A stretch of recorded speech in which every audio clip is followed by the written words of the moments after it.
Dave Young. Where's Dave Young? Dave Young, did you get the message? We'd all stand and face the flag.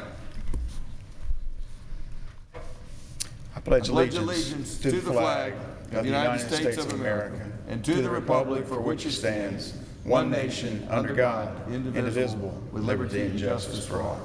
This time I'd like to call upon Councilmember Betty Price to recognize Mr. Young, who's leaving, and present a matter. Thank you, Mr. Mayor. As David Young returns to the lectern, I'd like to ask him to present to us the Memorial Day highlights. Dr. Price, thank you. Mayor and Council, we, as the Memorial Day Committee, would like to thank you for your past support with our Memorial Day ceremony. This will be actually the 18th annual Memorial Day ceremony this year. The Roswell Remembers Memorial Day ceremony, Monday, May 25th. This year, our speaker will be Mrs. Christina Olds, who is the daughter of World War II and Vietnam ace fighter pilot Brigadier General Robin Olds. Robin Olds was a triple ace with a combined total of 16 victories in World War II and Vietnam. Our speaker, Christina Olds, holds a Vassar College BA in English and Creative Writing and compiled her father's writings in Fighter Pilot, the memoirs of legendary ace Robin Olds, When Thunder Rolled, and also Palace Cobra. We will also have the Chattahoochee Celtic Pipe and Drum as usual, the Atlanta Wind Symphony, military memorabilia, and of course the barbecue with the Chuck Nation Band on the grounds of City Hall after the ceremony. If we can at this time, we'd like to cue it up and show you about a 5-minute promotional video clip, if we can.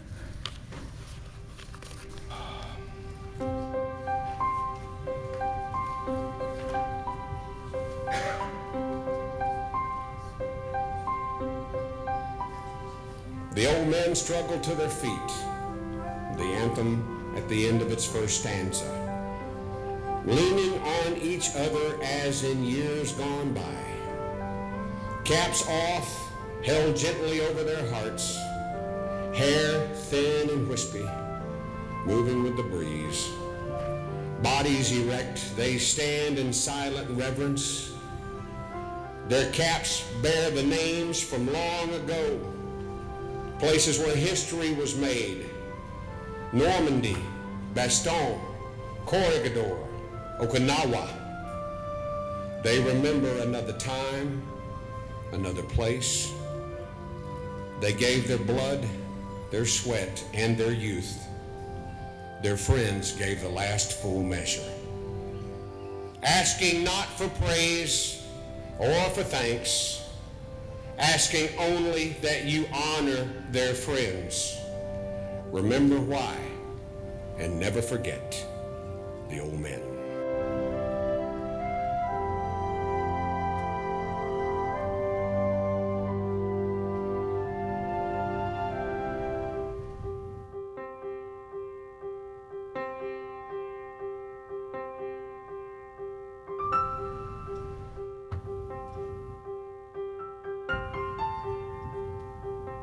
Welcome to Roswell's Memorial Day celebration. Today is the day to remember all those men and women who gave their lives to secure our right to life, liberty, and the pursuit of happiness. So as we recommit ourselves to honor all those who died in our defense, let us also promise to recognize and thank those family members whose lives go on with an absence felt each day. And as we gather to celebrate today, what better way to celebrate the lives of those courageous heroes throughout our nation's history than to celebrate that for which they fought and died, to celebrate the principles of individual freedom and opportunity, to celebrate a nation that has promoted the greatest level of the pursuit of happiness for the greatest number of people that the world has ever known. Never forget these blessings and those who have made it possible. There's a picture of my grandfather sitting on the shattered wing of his B-25. The picture was taken by his crew chief, Paul Leonard. You see, my grandfather was pretty down that morning. He felt the mission was a failure. Paul tried to cheer him up. "You know, boss," Paul said, "they're going to promote you to general." Granddad smiled and said, "They're going to take my airplane away." "Boss," Paul persisted, "they're going to give you the Medal of Honor." Gramps shook his head and said, "I'll be lucky to get a paid vacation in Leavenworth." Then Paul turned to my grandfather and said, "You know, boss, they're going to give you another airplane. And when they do, I want to fly with you." My grandfather told me that was the highest compliment he's ever received. His plane was in pieces, scattered over the top of a mountain in China. And here was this young man who still wanted to fly with him. Paul Leonard was right, you know. Gramps was promoted to general before he left China. And he was awarded the Medal of Honor, a medal he accepted on behalf of all of the Raiders.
So we really do want to thank you for our partnership. It's worked so wonderfully in the past, and hope we carry this on for some time in the future. So thanks so much.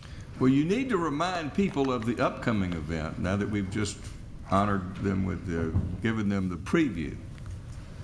It'll be May 25th. It's always the last Monday in May.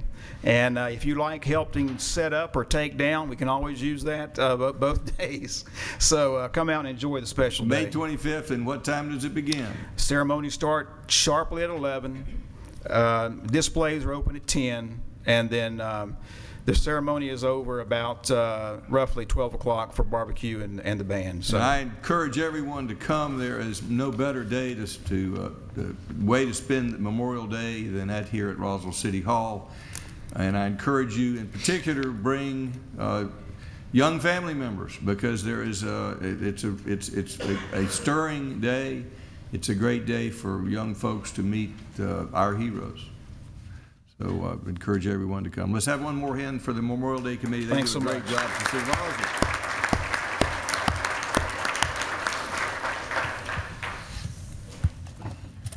Next, we're here to honor our Public Works people, and so I have a proclamation to read on their behalf. Whereas public works services provided in our community are an integral part of our citizens' everyday lives. And whereas the support and understanding of informed citizens is vital to the efficient operation of public works systems and programs such as water, streets, public buildings, and solid waste collection. And whereas the health, safety, and comfort of this community greatly depends upon these facilities and services. And whereas the quality and effectiveness of these facilities, as well as their planning, design, and construction is vitally dependent upon the efforts and skills of the public works officials. And whereas the efficiency of the qualified and dedicated personnel who staff our public works, environmental, transportation, community development, and building operations department is materially influenced by the people's attitude and understanding of the importance of the work they perform. And whereas the City of Roswell will observe a National Public Works Week with the following events: Touch a Truck event on May 16th, and a breakfast and a lunch for employees. Now, therefore, I, Jerry Wood, Mayor of the City of Roswell, do hereby proclaim the week of May 17th through May 23rd as National Public Works Week in the City of Roswell, and I call upon all of our citizens and civic organizations to acquaint themselves with the issues involved in providing our public works services and to recognize the contributions of our public works officials make every day to our health, safety, comfort, and quality of life. And with that, I'd like to call upon Rich Depolito, who is liaison to our Public Works Department, not our Transportation Department, but I'll give him the privilege of introducing these gentlemen. Thank you, Mr. Mayor. Our Director of Public Works is Dan Skalski. He's new to the City of Roswell and doing a fine job for us. You've been here for 4 months? And counting. And counting. All right. Welcome, and thanks for a great job. Our Director of Transportation, Steve Asenbrack, who's been here for his second tour of duty and also doing a fine job. And Mark Wolf, who is our newly appointed Assistant or Deputy Director, I always trip up on that, Deputy Director of Community Development. And Mark's been in that position now for 6 months? 8 months. 8 months. All right, time flies when you're having fun. Well, you all do a great job, and thank you so much. You all are what it takes to keep the city running. So there's a lot of things that go on within the city, both internally and externally, and there's a lot of infrastructure that has to be maintained and built. And a lot of the things that happen are in the ground, nobody sees, but you guys are hard at work making sure all those things are running efficiently, making sure our roadways are running efficiently, and we really appreciate that. Would you like to say a few words? On behalf of the employees in our department, and I believe the others, just thank you very much for the city's recognition of the work in Public Works. This year's theme is Community Begins Here, and that's what we think about Public Works. We appreciate it. Thanks. Let's have a hand for our Public Works Department. Thank you,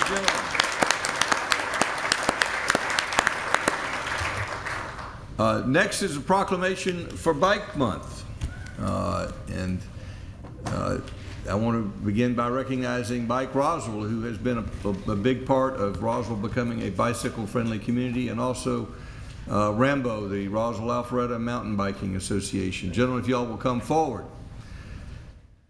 Whereas for more than a century, the bicycle has been an important part of the lives of most Americans. And whereas today, millions of Americans engage in bicycling as an environmentally sound form of transportation, an excellent form of fitness, and provides quality family recreation. And whereas the education of cyclists and motorists as to the proper and safe operation of bicycles is important to ensure the safety and comfort of all users. And whereas the League of American Bicyclists and independent cyclists throughout our state are promoting greater public awareness of bicycle operations and safety education in an effort to reduce accidents, injuries, and fatalities. And whereas the City of Roswell has been named a bronze-level bicycle-friendly community by the League of American Bicyclists, now therefore I, Jerry Wood, Mayor of the City of Roswell, do hereby proclaim the month of May 2015 as Bike Month, and the week of May 11th to May 15th as Bike to Work Week, and May 15th as National Bike to Work Day in the City of Roswell, and ask all of our citizens to participate and enjoy cycling and embrace Roswell as a bicycle-friendly community. And I would begin by inviting all of to join us on a Bike to Work Day. We're starting at Roswell Area Park. And we haven't decided on the destination. There was a recommendation that we stop for beignets or something else that was equally healthy to cap off our Ride to Work Day. So Councilmember Price, I know you're close by and you've ridden with us before. And Councilman Orleans, if you want to bring your motorcycle, we'll let you bring your motorcycle even if you're not up to riding a bicycle. So, and anybody else wants to join us, what time are we meeting at Roswell Area Park? 7:30. 7:30. Friday. This Friday. Yes. And I will be there maybe not in spandex, but I will be there on my bicycle to join everyone. Anything else y'all gentlemen wish to add to all of that? I would say that we had a very... Introduce yourself. I'm Doug Fallon with Bike Roswell, and we had a very successful bike walk to school day this past, Wednesday. We had 5 schools participate, and I don't know them off the top of my head, but that's our record for us. Second in the state? Oh, wow, great. I want to also thank everyone who participated in the criterium. End of April, it was a beautiful weather. I think it was our biggest turnout for the mayor's ride. It was, and yes. raised a little money for Bike Roswell. And Rambo, the week before, had an event at the Big Creek Park, and look forward to even bigger things next year. So let's have a hand for Rambo and Bike Roswell and all the cyclists. Thank you. Thank you very much. Anything else to add? Gentlemen, you're dismissed. You can bicycle home. Thank you very much. Thank you. Next, we have a nomination of Beckie Hawkins to the Roswell Arts Commission. Is there a motion to confirm that appointment? Motion to approve by Councilmember Eichelhardt. I think I heard a second from Councilmember Price. All in favor raise their hands. Passes unanimously. Next, we have the first reading of the 2016 budget and approval of the millage rate. So if we would read the budget, the first reading. Thank you. This is an ordinance adopting a budget for the fiscal year 2016 for each fund of the City of Roswell, Georgia, pursuant to Article 6, Chapter 6 of the Charter of the City, beginning July 1st, 2015, and ending June 30th, 2016, appropriating the amounts shown in each budget as expenditures, adopting the item of anticipated funding sources, prohibiting expenditures to exceed appropriations, and prohibiting expenditures from exceeding actual funding sources, and amending the Code of Ordinances to effectuate such adoption. Now therefore, the Mayor and Council of the City of Roswell, pursuant to their authority, do hereby adopt the following ordinance. The City of Roswell, Georgia hereby adopts an expenditure budget for fiscal year 2016, said budget being described below and shown on Schedule A for each fund of the City of Roswell, Georgia. General Fund, $68,355,599. Confiscated Assets Fund, $225,304. E911 Fund, $2,094,161. Impact Fee Fund, $2,586,600. Cemetery Fund, $23,500. Hotel Motel Fund, $1,083,113. Lita Thompson Rental Fund, $97,692. Capital Projects Fund, $11,022,669. Debt Service Fund, $1,763,688. Water Sewer Fund, $3,406,415. Stormwater Fund, $3,765,917. Solid Waste Fund, $9,806,701. Recreation Participation Fund, $5,025,838. Workers' Compensation Fund, $564,496. Group Benefit Fund, $7,250,256. Risk Liability Fund, $1,175,625. Fleet Services Fund, $718,715. And Grants Fund of $415,187 for a grand total of $119,381,476. A millage rate of 5.455 mils is hereby established as part of the proposed budget based on the estimated digest of Fulton County. The millage rate has a component of 5.055 mils for the general fund, operating and capital improvements budget, and a component of 0.400 mils for servicing bonded indebtedness. The millage rate may require adjustment upon approval of a certified tax digest for tax year 2015. This budget fixes the number of budgeted full-time positions of the city at 604. Mayor and council adopt a capital improvement plan for fiscal years 2016 through 2020 as attached hereto and incorporated herein as Schedule B.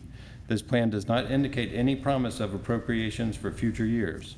This plan may only be modified through action of the mayor and city council.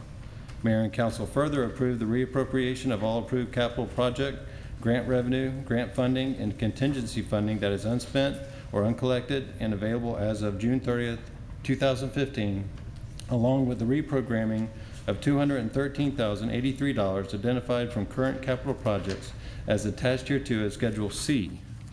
Mayor and council further approved the reappropriation of all unspent 2015 firefighter fees to continue to fund firefighter staffing at 28 personnel for fiscal year 2016. Mayor and council further approved the reappropriation of $36,870 of unspent Roswell Arts Commission funding and $75,000 of unspent Roswell Downtown Development Authority funding for fiscal year 2016. If approved, this will be the first reading of the ordinance. At this time, I will open it up to the council for additions and deletions to this budget. The council may make additions and deletions, and we'll try to track this. It's important to me that at the end of the day, that expenses do not exceed revenues.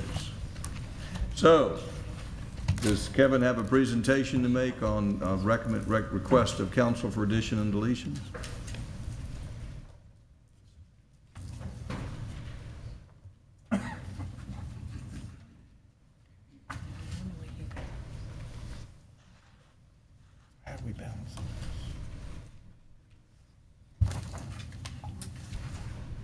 Thank you, Mr. Mayor.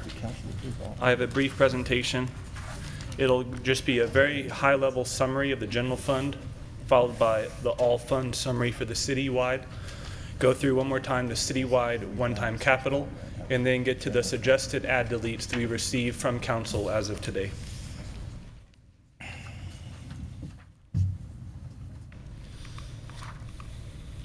Again, I wanted to highlight the budget principles. These budget principles upon which the annual budget stands. Again, the general fund has a balanced budget. We start with the revenues, and operating expenditures and maintenance capital are balanced to the projected revenues. The reserves or fund balance are used only for the use of for one-time capital, the investment in one-time capital for the city. The city maintains a reserve of 3 months of operating expenditures. That amount for FY 2016 as proposed is $14.6 million in the general fund. This proposed budget has no increase in the combined property tax rate, leaves the millage rate at 5.455 mils, and it maintains all current level of services. The general fund projected revenues as proposed are $65.3 million. The majority, 69%, come from the sum of sales tax at projected $23.0 million and property tax projected $22.3 million. General fund expenditures, as proposed, are $68.6 million, with the highest expenditures within the departments being the police department at $17.3 million, recreation and parks at $11.3 million, transportation at $11 million, and administration at $9.2 million.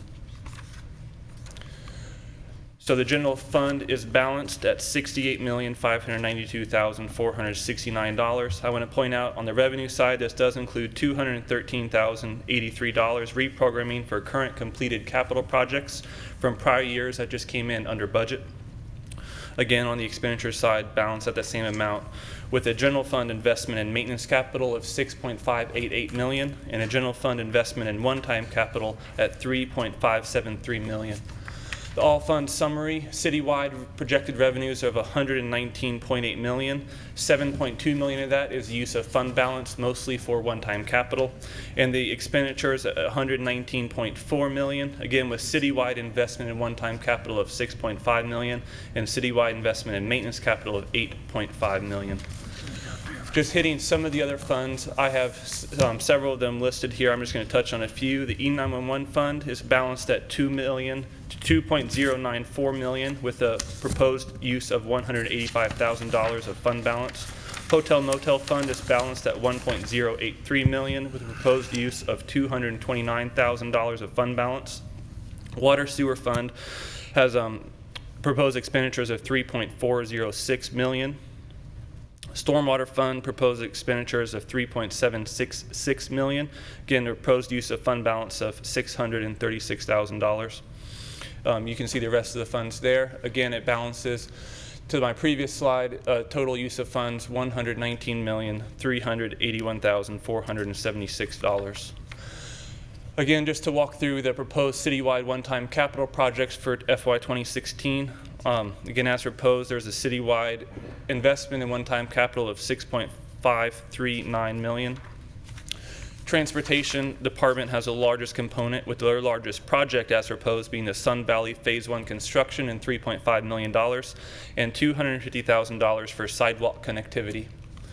Community Development has a one-time capital as proposed for East-West Alley Phase 1 Option 2, total of $800,000. $500,000 of that is proposed to come from the general fund, $100,000 from the solid waste fund, and $200,000 from the stormwater fund.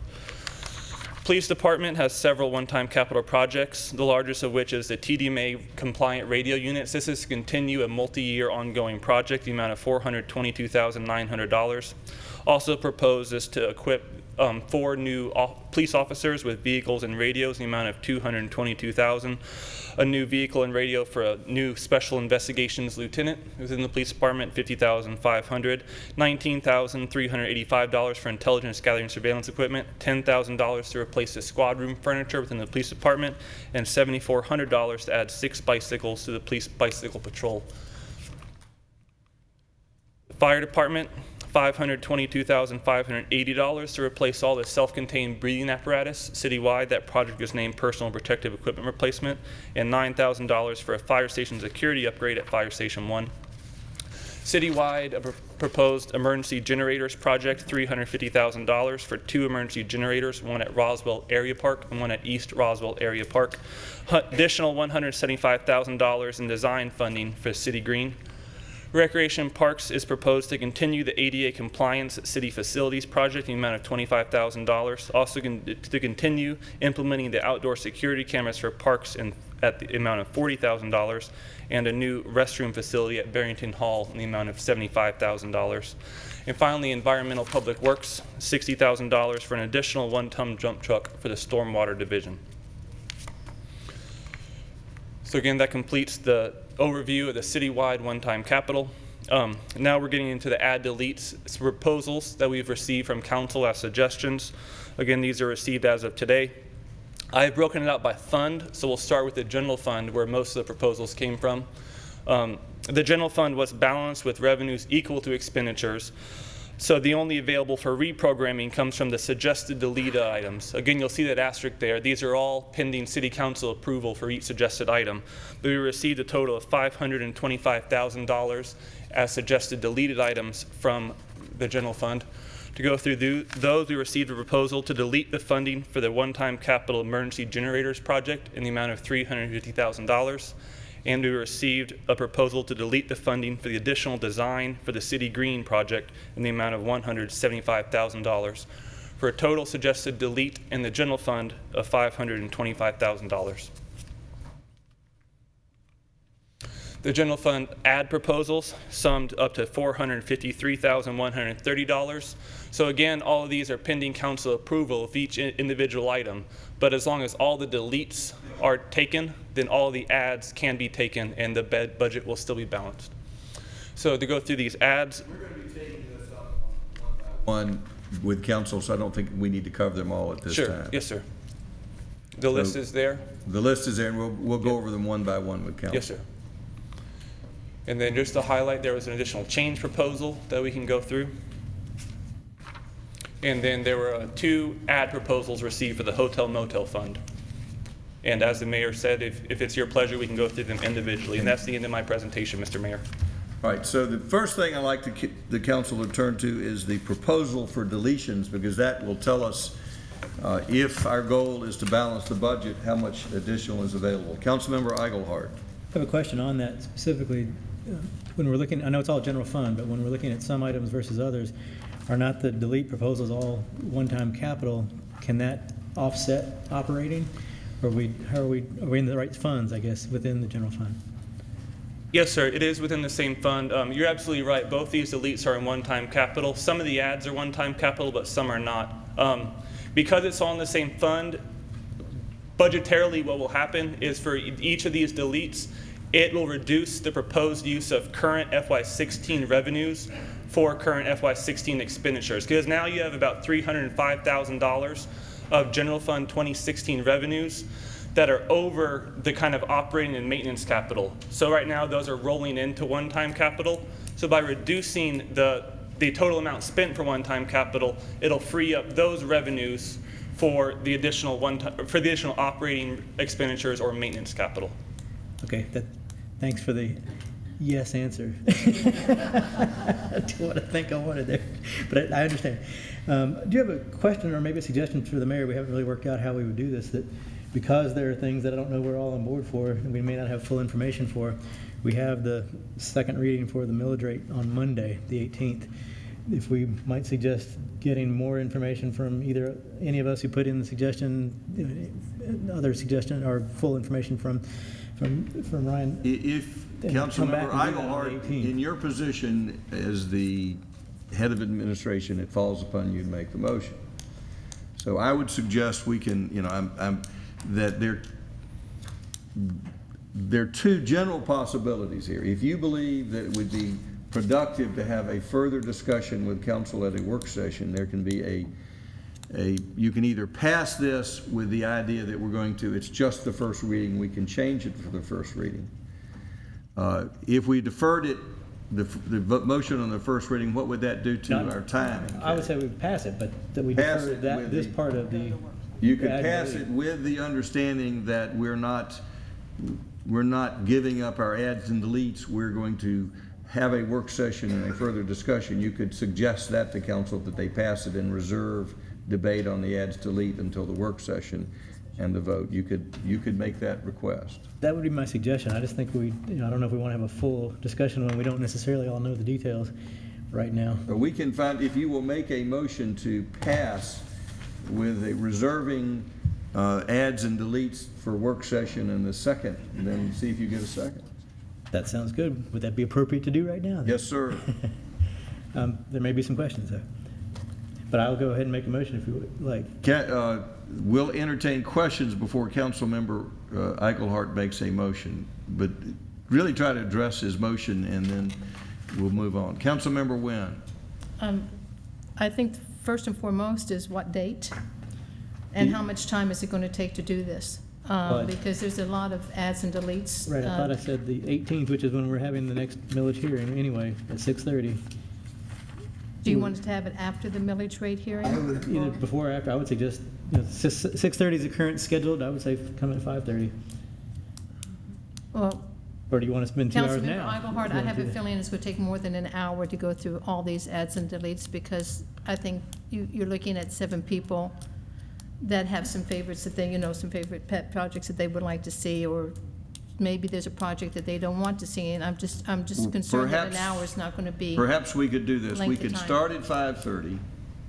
We can recess the work session for a hearing at 6:30 on the millage rate hearing, and which would be a short hearing, and then we could reconvene and work until y'all, as long as you can stand it, on the rest of those until we wear you down. Just bring me chocolate and Dr. Pepper and I'll be happy, so that's fine with me. But I just want to make sure that whatever we schedule, it is going to give us, everyone, enough time to be able to absorb what we're doing. I mean, this is really great here that we can look at, but give everybody enough time to be able to really look at something and make the what they've had most informed decision. So that's Eichelhardt will consider that request when he makes his motion. Thank you. Thank you, Mayor. Any other questions or comments regarding Councilmember Eichelhardt's proposal to pass the first reading and reserve discussion of adds, deletes until the 18th? Councilmember DiPolito. Thank you. I guess there are a lot of items on here that a lot of changes I would not support. So, with the information I have today, so I'd appreciate it if staff could do a little bit of research and make sure they understand what the adds and deletes are, and make sure we have enough information at this work session to make it productive. I don't want to have them go back after the work session, so if they can be prepared at the work session, that'd be helpful. Assuming I get a motion in a second, I am going to have a public hearing on the budget in general, because people may have come tonight to ask questions or express an opinion on the budget as presented, so we will have a public hearing regardless of the motion in a second. Councilmember Orleans. Yeah, I think I agree with Councilmember Eichelhardt that instead of going through it tonight, maybe taking, who knows, an hour, 2 hours, 2.5 hours, because we don't all have the same opinions. I think it would work better this way to do it at a work session and have the information more detailed so that I think then we could make quicker decisions as well. Any more comments I'd be willing to on the second the proposed motion? Councilmember Price. I suspect if there are people who came here this evening to discuss the budget, they may or may not be interested in the add delete, so I would favor at least an overview of the adds deletes as was about to be read, so that that can be in the record and part of tonight's, because it's not in our packet, and I don't know that it's part of the agenda, but if it were entered into the record, I would appreciate it. We will include an overview of the adds and deletes after we entertain this motion before the public hearing. So we'll get to that. I will assure you that will be done. Any other questions or comments regarding Councilmember Eichelhardt's proposal for his motion? Councilmember Eichelhardt, what is your motion? I suggest or move that we approve the first reading of the budget, but hold the add and delete discussion and vote until the 18th. Well, that will be a work session on, okay, where we have a work session on the 18th beginning at 5:30 prior to the millage rate hearing. And the final reading, currently scheduled, Kay, would be May 27th? As currently scheduled, correct. Unless, if we can resolve it all by then, that'd be great, but that's when we would be voting on the add delete. The first time we would be taking a vote on the add delete. We'll be discussing in a work session. Correct. Is there a second? Second by Councilmember Wynn. Before we vote on that, we're going to have a public hearing. And I would like to begin that public hearing with a presentation of the adds and deletes that we skipped over. Yes, sir. So again, I've already covered them, but the general fund, there's two delete proposals. One is to delete the funding for the one-time capital emergency generators project in the amount of $350,000. The other is to delete the one-time capital proposal, $175,000 in additional funding for the City Green project. The general fund add proposals. There's a proposal to add funding of $100,000 for a signature festival. A proposal to add $100,000 of funding for a connectivity grant program. An add proposal for $75,000 in funding to expand the scope of the River Parks Master Plan. An add proposal for funding of $75,000 for the city's 50% contribution towards a whirlpool at the Adult Recreation Center Therapeutic Pool. An add proposal funding of $50,000 to the Downtown Development Authority for a study on parking and stormwater in the downtown area. Add proposal an additional $25,000 of funding for Roswell, Inc. to come from the general fund. An add proposal additional $18,130 of funding for the Roswell Arts Commission. And an add proposal $10,000 funding for holiday lights on public property, for a total of general fund add proposals of $453,130. Question. There's a general fund. Hold on, there's Councilman Orleans. Oh, I'm sorry. Kevin, just wanted to clarify what you just read for Roswell Inc. of $25,000 and Hotel Motel Fund for $25,000. And you said out of the general fund. I thought that was just strictly in the Hotel Motel Fund. There are two add proposals. You're right. There is one in the Hotel Motel Fund for $25,000 and an additional one coming out of general fund to increase the total proposed funding for $50,000 between the two funding sources. Okay, just want to clarify it. Yes, sir. Weren't the same thing. Thank you. Councilmember Price. Excuse me, I think there was one addition that was overlooked, and that may have been a confusion, because Ms. Love and I had a conversation about it, but it was regarding a parking lot at Allenbrook as the additional entrance to the national park. So I didn't see that, or did I just overlook it? Yes, ma'am. That is something that staff will bring back to the work session. We did have that in our list, but we have been unable to come up with a good cost estimate for it, which is why it's not shown here with a number next to it. But we do have that in our list, and we will work to have a cost estimate at the work session. I don't see it on the list. Can we put a placeholder there? Yes, ma'am, absolutely. Please proceed. Yes, sir. There's a... But also, did I see was the design for the bridge in there also, or did it get taken out? That was in... We had the same issue for a cost estimate on that one, but you're right. The two additional on our list are for the funding for the paving at the parking lot at Allenbrook, and the additional funding for... I'm sorry, can you start over? Oh, yes, I'm sorry. Yeah, but both of those additional ad proposals we were unable to come up with cost estimates for. But again, to read them for the record, it was the funding for the paving of the parking lot at Allenbrook and funding for the design of the pedestrian bridge at Lover's Leap. And we will bring cost estimates for both of those to the work session, assuming the motion I know passes. that there was a wide range of possibilities in that. Yes, because ma'am. originally the amount was in the nature of $30,000 for that Mm-hmm. parking lot, and then suddenly it went over $200,000, which of course would put us in the hole, which Right. of course we can't do. But when it was at the range of $30,000, then it was certainly within this budget.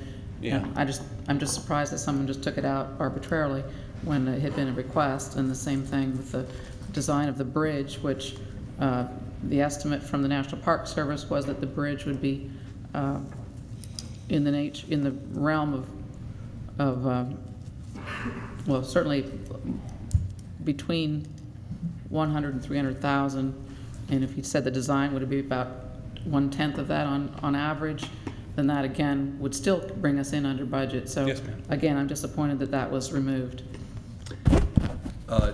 Just a general comment to council, I am not encouraging it, but this budget is open until adds or deletes until it's passed. So whether it's tonight or at the work session or at the last vote, this council has the option to add or delete. I just hope you keep it balanced.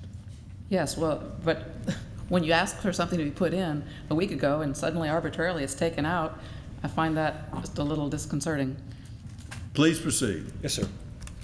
There's a change proposal, no net dollar difference within the general fund to change the proposed $25,000 funding for Progress Partners and fund half of it, $12,500, with an additional $12,500 held in contingency for future issuance by mayor and council. And there's two ad proposals within the Hotel Motel Fund. One is for an additional $25,000 funding for Roswell Link. As we've already discussed, this is separate from the general fund ad proposal, and an additional $31,829 in funding for the CVB, the Convention and Visitors Bureau, for advertising and payroll-related items, for a total ad proposal in the Hotel Motel Fund of $56,829. Does that complete the adds and deletes list? Yes, sir. As currently available with council members' prices. Reminder that there's also an Allenbrook parking and a bridge over Big Creek on Yes, National sir. Park property. Yeah, with those two that were left off this list, that completes all of them we've received to date. Thank you, sir. Thank you. At this time, I'm going to open it up for the general public if they've got any comments or questions regarding the budget.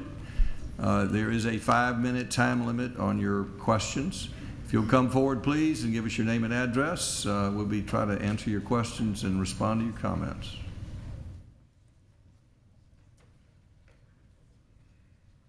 Janet Russell, 260 Willow Springs Drive, Roswell. I'm kind of calling back what I remembered that you approved 2 weeks ago, and as you know, I have a very good memory. So I want to know, and someone can send me this information, I'm glad to see that you want to delete $175,000 from the City Green Design Project, because about 2 weeks ago you approved $387,000 to design it. I believe it was at the work session when you charged the, whatever the name of that company is, Mr. John Fish is the head of it, with a projected end time of August 1st, which means they start in March and get done in August. And if you add 175 to 387, you're paying these people about $600,000 for 5 months worth of work. I think that's really, really exorbitant, especially since a year ago I gave you a plan for free that has met with resounding approval from every person I have ever shown it to, but was rejected even to be looked at by anyone on City Council except Councilwoman Price. I am still waiting for you to take a look at my plan, which I offered and worked with an architect and certified urban planner to create for this city. I also, regarding Roswell Inc. and an additional $25,000, I have a question, and again, the gentleman who's the money guy that just spoke, I would like to know, to date, since Roswell Inc., which formerly was the Roswell Business Alliance, was funded, I guess you gave them about $450,000 one day at a business meeting, and they're supposed to report every year how they've progressed. I'd like to know how much we've paid Roswell Inc. since they were Roswell Business Alliance to date, and why we need to pay them $25,000 more. Also, I don't know why we have to pay the DDA $50,000 to examine stormwater management and parking on Highway 9. They're all volunteers. They sat at a business meeting that I attended and cried poor mouth that they didn't have enough money, that they would need more money, but I have never seen what they're spending their money on because they're all volunteers, but they are also realtors and developers. I also remember that last week you talked, or 2 weeks ago, about spending $80,000 for a piece of art in front of the firehouse. And I suggest that you make the actual firehouse the work of art, and that you contact that little trade school we have down on North Avenue, which is one of the finest architectural engineering schools in the country, and ask some of their graduate students to have a project and create the most fabulous firehouse that people would want to see, and actually make the prize $50,000 so that they could pay for their master's degrees. And you know what? The PR around this country, for this city, for what they would do for local universities, you can't buy that. So you want to pay $80 grand for a piece of art in front of a firehouse, but you pay our firemen $14.80 an hour and keep them at part-time status, and they don't get benefits. All I can say is, what the hell are you people thinking?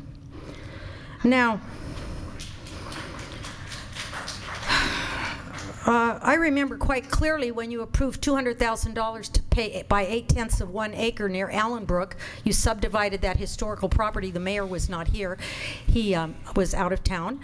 And I questioned why we were paying $200,000 for 8/10 of 1 acre, but that didn't include the construction of the parking. And yet across this, but it was going to be for 15 parking spaces. It was quite clear in your motion and what you voted on. And I asked you how in good conscience you could spend $200,000 on 8/10 of 1 acre so that people could drive there to use the park, but people who live across the street can't get there because we don't have sidewalks or crosswalks for 2 miles. So I'm really disturbed by this budget. I know you will jockey it around and you will make everything seem right, because you're really good at, you know, it's like, you ever been in New York when the guy is out there with the peas underneath the things and you find where it is? That's what you do. But the other thing is you want to spend $40,000 on a study to determine if you don't pay your employees enough money. It seems to me that if you have to do a study about that, you already know the answer. Why don't you just take the money and give it to our hardworking employees? Do a study. Have them drop in the box. Where do you live? Why don't you live in Roswell? Well, they can't afford it based on the meager wages you pay them. And every Friday when they go home with their paycheck, they go and spend their money in Woodstock and Canton and Norcross and Duluth. So all those Roswell tax dollars that we pay them, gladly, they work hard, leave our city to go somewhere else to be spent. So all I can say is, I'm the messenger again, folks, 43 years and counting. You know I have a memory like an elephant, and I can't imagine why you would be spending money like this. It's, as I told someone, they're like drunken sailors on shore leave.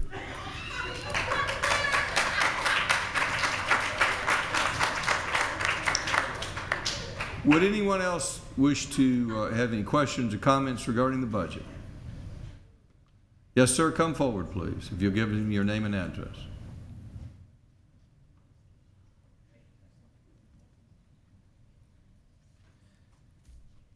Yes. Hello, Mr. Mayor. Hello, City Council. My name is Marcelo Zapata, 8625 Woodledge Lane, Roswell, Georgia, 30076. I was going through the proposed budget, department by department, how was all allocated in terms of money-wise and percentages. And I noticed under administration department, there were 3, like citywide general fund, which is 32% of the total department budget, which is 9% of the total budget. The general fund without any specific allocation of the expenses. catch my attention the amount of money without more explanation about that. The second, the group benefit fund, which is 21%, which is 6% of the total budget, and the capital project fund, which is 11%, which is around 3% of the total budget without much explanation. I understood on the other departments regarding the capital projects, so I can imagine how they will be allocated, but on the administration department, it's not very clear for me how it's going to be allocated this amount, which is pretty noticeable and big. And I don't know if it could be explained now or later. Well, the first suggestion would be this was a summary budget. Kay, is there a more detailed budget? I'm not sure you had an opportunity to read that. Yes, sir. There is a more detailed budget document that's online. Have you seen that one? No, but I see that the general fund is a lot of money, and it's going to be, I imagine, allocated to departments as well, right? Yes, sir. I believe. So why is so big and not just explicit, divided between the different departments that they will receive these funds for different projects? For Well, as the mayor said, this is a summary budget presentation tonight, but in that more detailed document, it does provide greater detail by department. Mr. Klosterbauer, who's sitting on the front bench there, can probably answer your questions in detail. Okay. Because the mayor and council don't have that detail up here in front of them, so they're not going to be able to address the question. But all of those percentages are broken down.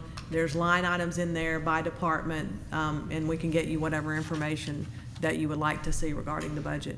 Kay, where would he go online to get the detailed budget? It's on the website under FY 2016 proposed budget. Mm-hmm. Now, after reviewing the details of the budget, if he has additional questions, who could he address those to? He can call me, he can call Kevin Klosterbauer. If you call the city's main number and ask to either speak to budget or to me, we can set up a meeting with you. I presume you could also email a question to Kevin. Absolutely. And Kevin, not your personal email address, but do you have an official government email address in which folks that had questions about the budget could send that inquiry to? Okay. Could you tell us what that is, your official email? Long last name. Yes, Mr. Mayor. I have a long last name, so the easiest way would probably be to look up on the city's website. But if people want to jot it down, my email address is Klosterbauer, KLOSTERBOER @roswellgov.com. But they can also look at your position up on the organizational chart. Yes, sir. And you're open to inquiry. Absolutely. Any specific questions you may have? No, just the surprised by the amount of under administration that I imagine will go anywhere between the other departments. Yeah. I didn't know that the administration department will have that much expended in terms of capital project funds or group benefit funds or general funds. But generally, if there's no specific pot to put it in, it goes into admin. So, for example, the group benefits fund for all the employees. No? No. Kay, maybe you can give a better answer than Mr. that. Zapata, administration actually is a department, so it's not like overhead. So in administration, we have all of our court services, we have building operations, we have legal, we have community relations, we have our grants, we have human resources. So all of those divisions make up that. So you may be surprised about the dollar amount, but each one of those administrative functions, so they support the other departments, most of them internal to the city. So that's what makes up the administration department. So it doesn't go to other departments. It stands on its own. Yeah. So I think perhaps when you see the detail, it might make a little more sense. And then Kevin or I can certainly answer any additional questions that you have. Okay. I didn't want to make it just overhead, be more allocated to department who produce the services and well, the administration department certainly produces. It's a very important department for the city. Okay. Thank you very much. I appreciate it. The council is part of that administration department. Only a small part, but we try our best. Thank you very much. Thank you. Are there other questions or comments regarding the budget, you'll have an opportunity to be heard at the millage rate hearing and an opportunity to be heard at the second reading on the, what's the date again, Kay? May 27th, there'll be another public hearing. Any additional comments from the floor before I turn to my council? Public hearing is closed. Now, questions from council. Councilmember Price. Yes, I think that the budget is probably the biggest thing that we do because it certainly prioritizes our interests and things that we want to accomplish. And I hate to see our final budget reading on a Wednesday, which is a night that most people aren't familiar to come to council. And since we don't have to have it done until June 30th, I'm wondering if we could reschedule it to a date in June. If you wish, you may make a motion. I would like to move, since we've canceled our work session on June 8th, I would move that we have our second budget reading on Monday, June 8th. Is there a second? Motion fails for lack of a second. On the other hand, if we're having trouble reaching a consensus, you may move again at the second reading for another deferral. Other questions or comments before we move to the next agenda item? Oh, we have to vote. I apologize. Councilmember Eichelhart. The motion is to vote on Councilmember Eichelhart's motion to approve the first reading with a reservation and adds and deletes until the work session and second reading. All in favor of the motion, raise their hands. That's Councilmember Orleans, Eichelhart, Wynn, DiPolito, and Diamond. All opposed. Councilmember Price. Motion passes 5-1. Next on the agenda, the approval of the millage rate at 5.455 mils. We'll read it first, then we'll have a presentation. Thank you. This is an ordinance to adopt the millage rate. Now therefore, the mayor and council of the city of Roswell wish to establish a millage rate of 5.455. The millage rate has a component of 5.055 mils for the general fund operating and capital improvements budget and a component of 0.400 mils for the servicing bonded indebtedness. The millage rate may require adjustment upon approval of a certified tax digest for the year 2015. If approved, this will be the first reading.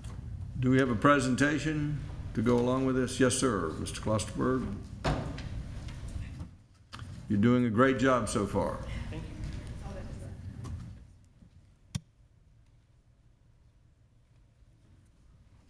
This is going to be a much shorter presentation. Oh,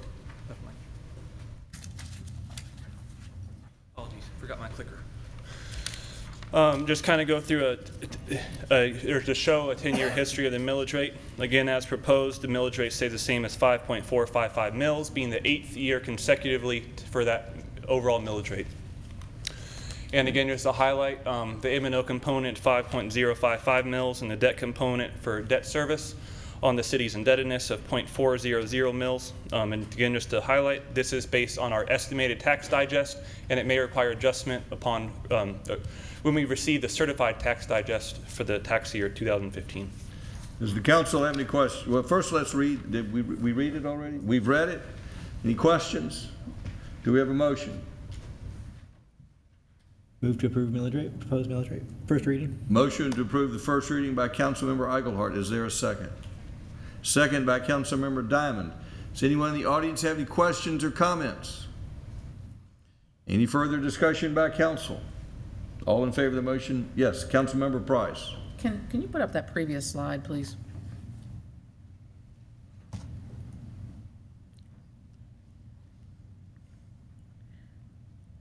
Okay, I'm very delighted that our millage rate has remained the same, but I am kind of concerned that maintenance and operations is creeping up, and without any indebtedness, it doesn't affect the millage rate, which has been flat for, gosh, 5-6 years. But I am concerned, should we take on any other debt in future years, that the millage rate will, by necessity, I suspect, go up. So I just want everybody to be aware of that. Any other questions? Councilmember DiPolito. Thank you. Yeah, I think that's important. One thing I noticed, and this slide doesn't portray, I know we saw it in another slide that Kevin had put together for us, was just the operating. And we've been spending quite a bit more in our maintenance and really keeping up with our maintenance obligations over the last few years as we had the ability to do so. If you look at just the operating component, it has only gone up 1% per year for the last 10 years, I believe. Certainly at least 8 years. So I think that's pretty impressive that we've only been going up, even as expenses go up, we've kept the operating expenses going up only 1% a year. So maybe for our next presentation, we can include that slide as well, because I think that's important to see. Any other comments before we take a vote? Did we have our public hearing? We did, didn't we? Nope. Nobody said anything. Y'all appreciate your confidence, at least in keeping the millage rate constant. Is the council any further discussion before we take a vote on the millage rate? All in favor of the motion, raise their hands. Passes unanimously. That's the first reading. We still need to take a vote on the consent agenda. Is there a motion to approve the consent agenda? Motion by Councilman Orleans. Is there a second? Second by Councilmember Diamond. Does anyone in the audience have any questions regarding the consent agenda? Councilmember Price. I'd just like to extract, please, items 3 and 4. Items 3 is the resolution for a transportation investment grant. Item 4 is the change order for Parsons Brinkerhoff to design the Historic Gateway project. Those 3 and 4 are off the agenda, so we're voting on items 1, 2, and 5. Any further discussion by council? All in favor of items 1, 2, and 5, raise their hands. Passes unanimously. We'll call those agenda items as we reach each department. So next on the agenda is the Admin Finance Department. Councilmember Kent Eigelhart. Thank you, Mr. Mayor. The first item is approval to amend the Code of Ordinances, section 22.7.1 through 22.7.12, to allow personal transportation vehicles, also known as golf carts with modifications, to operate on city streets designed with a 25-mile-per-hour speed limit. This is the second reading. Thank you, Councilmember Eigelhart. This is the second reading for this ordinance. There were some changes after the first reading. One of those included going to 5 years on the registration rather than doing it annually, up to $15 a year. And then there was some language that was clarified to show exactly where these vehicles could go and could not go. So those are the changes that were made since the first reading based on comments from the committee. Mr. Davidson, would you read the ordinance? Thank you. This is an ordinance to amend the Code of Ordinances of the City of Roswell, Article 22.7, to delete the existing Article 22.7 golf carts and to substitute a new Article 22.7 to allow operation of personal transportation vehicles, motorized carts, as defined by OCGA Section 40-1-1 upon the public roads of the City of Roswell, having a speed limit of 25 miles per hour or less, and to allow the use of personal transportation vehicles, motorized carts, as defined by OCGA Section 40-1-1 upon designated multi-use paths and for other purposes. Now therefore, to accomplish the foregoing, the Mayor and Council of the City of Roswell, pursuant to their authority, do hereby adopt the following amendments to its ordinance regarding regulation of personal transportation vehicles. Article 22.7 of the Roswell Code of Ordinances is hereby deleted in its entirety, and the following is substituted as a new Article 22.7, the text of which is incorporated herein by reference, and if approved, this will be the second reading. So, Mr. Davidson, this is the ordinance to allow golf carts on roads that are posted for 25 miles an hour or less. That's correct. When would this golf cart ordinance allow people to register and drive their golf carts on 25-mile-an-hour roads? Less if passed tonight. What would the effective date be? It says on its adoption, so that would be after today. It says on here. Well, we would need an amendment tonight to make it effective July 1, if that is the intention of this council. Councilmember not council member, City Administrator Kay Love. Thank you, Mr. Mayor. Just from a staff perspective, back when the council made the change from a March 1 effective date to July 1 effective date, that was staff's intent to be ready on July 1. If it's effective, we are not prepared to register and decal and provide that information. We have a public information campaign to get out, so if we could. We will encourage Councilmember Eichelhardt and Thank council to take pity on putting it. Thank you. Councilmember Eichelhardt, do we have a motion? Yes, sir, to pass the second reading of this ordinance with the amendment, or with the change on page 7A, number 4. It says the ordinance shall take effect and be enforced from and after the day of its adoption.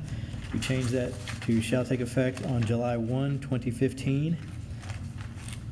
There's a motion to approve the second reading by Councilmember Eichelhardt. Is there a second? Second by Councilmember Diamond. Does anyone in the audience have any questions or comments? Any further discussion by council? Councilmember Orleans. Am I reading this correct, David? We normally set up a separate resolution for fees in our ordinances, and this has got the fee actually included in the ordinance, from what I'm reading. Actually, what this says is that the fee will not exceed $15, and that it will be set by a resolution of mayor and council. So this one just sets the max that the fee will be. Which is state law. State law changes, we'd have to go through an ordinance to change it. And then on the next section, it actually says in the item summary, it says the registration fee is set in the ordinance at $15 once every 5 years. I have when we get to that next item, I have that exact clarification that it is up to $15 in the state, so that's what's going to be in the ordinance. And you're correct, Councilman Ordinance, we'll do that in the resolution on the next one, and I'm going to ask that you disregard the amount, and we'll set the amount in the ordinance upon approval. Set the amount in the resolution upon your approval of the resolution on the next item. I think what Councilmember Orland's point is that he would, is it your point you would rather not limit it in the ordinance? The $15 shouldn't be in the ordinance. Would you like to make an amendment to the motion? I will amend the motion to remove the fee from the ordinance and separate it as a resolution. Not put the maximum in there. Right, not put the dollar amount in there, maximum. Is there a second on Councilman Orland's motion? Second by Councilmember Diamond? Or when? All right, so we'll be considering that, and we'll be taking 2 votes. Councilmember Price. That could be cleaned up by fixing 22.713 to just say for a fee not to exceed that allowed by Georgia state law. Well, that may change too. Yeah, well, whatever Georgia state law is, that we would. We'll ordinance discuss goes. the details of that when we get, unless you'd like to make an additional motion when we get to Councilmember Orland's motion, after we have a public hearing. Did I already ask for comments from the floor yet? No. Is anyone have any comments or questions regarding the golf cart ordinance? Back to council. Councilmember Orleans, there has been a suggestion that your motion be amended. What's your thoughts on that? Well, even that wording puts specifics in there, then we're based on state law, and if they remove it totally from the state, then what do? We have to come back to an ordinance. So the whole point is that it's a lot easier for adjustments to have it as a resolution rather than the actual law and ordinance of the city. So again, your language would simply remove the reference to the maximum and the fees in the ordinance, correct. And there is a second on that. All in favor of Councilmember Orland's motion to remove the reference to the maximum? Wait, question. We'll entertain a question before we take a vote. Yes, your question.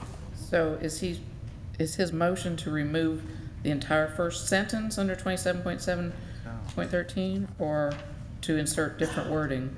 Mr. Orleans, can you clarify?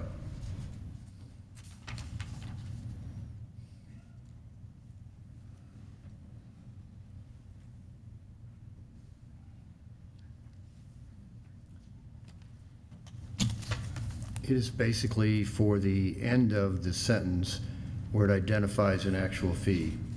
So how would the So sentence the now sentence read? would end, Just if you'll read the entire sentence without after deleting the language you wish to delete. basically, the owner of a personal transportation vehicle, PTV, must register the PTV with the city once every 5 years, period. So that is your motion? Correct. Is that, and that second confirms the second. So that is the motion we're voting on. Any further discussion before we vote? Councilmember Price. Then do we also eliminate the word fee from the line 22.7.13, since we're now not talking about fees? Mr. Davidson, do you have any thoughts on that? If you read the second sentence there, it provides for the council to set the fees as allowed by state law by resolution. So you can leave the fee terminology in there. Councilmember Orland's amendment is sufficient. Doesn't create any conflicts or confusion. Any further discussion before we vote on the motion to amend? All in favor of the motion to amend the ordinance to, as proposed by Councilman Orland, to delete the reference to state law, raise their hands. That is Councilman Orland's. That is unanimous. So now we're voting on the motion as amended to approve the second reading as amended by Councilman Orland and also as amended by Councilman Eigelhart to change the effective date to July 1st. Any further discussion on that motion as amended? All in favor? That is Councilman Orland's. Are you? Well, bottom line, on the full motion, I still have reservations All on right, it, so so I'm I going just to checked. abstain on the vote for this one. Councilman Orland, that is 5 in favor. Councilmember Price, Eigelhart, Wynn, DiPolito, and Diamond, with Councilman Orland's abstaining, passes by a vote with a vote of 5.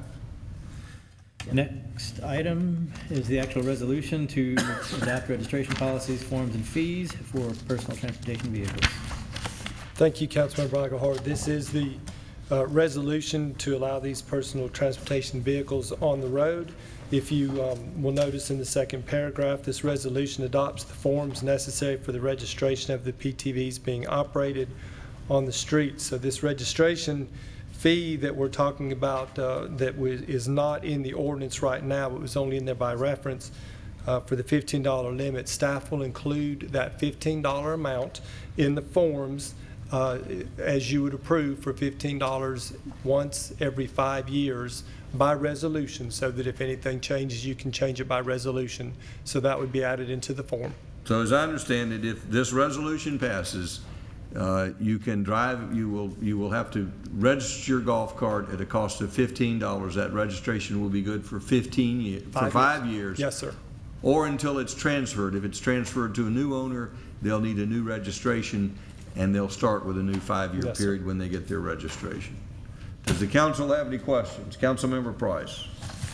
Under the penalty clause, it suggests, or it says a fine not to exceed $200 along with court costs. I'm just curious if somebody, already has one of these vehicles, fails to register it, and somebody heavy-handedly goes to the maximum fine, what could court costs be in addition to that? I don't have the answer to what court costs would be. I mean, don't know the what are answer to that. court costs generally, other than a fine? I'll have to research that and let you know. I don't know what our court costs would be included.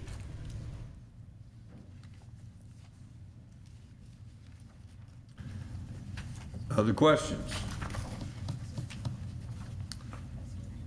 There is a motion. Yes.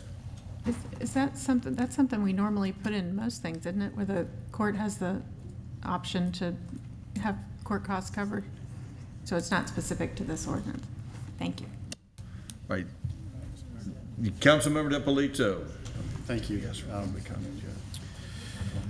As part of the registration process, we are going to inform people that they need to be 16 years of age or older and hold a valid driver's license, correct? Correct. We have a full education plan. We'll be having displays of Live After 5. We'll have public meeting here. We'll have a public meeting over at East Roswell. We'll have flyers that we'll put out. Going to be doing some YouTube videos at some point to discuss this also. So we'll try to hit a lot of different avenues, Facebook and Twitter, along with the press release. So we've kind of got a whole list of educational opportunities to let people be aware. Oh, and the website, it's already out on that too. Okay, yeah, I think that's important, so people know that you Sure. have to be 16, have to have a driver's license. There are a limited number of roads that you can drive these on. You're also not allowed to drive them on multi-use trails, so. Right, unless I think designated. those are important items, and we need to make sure we're constantly reinforcing that so Sure. folks understand where they can use them. Absolutely. Thanks.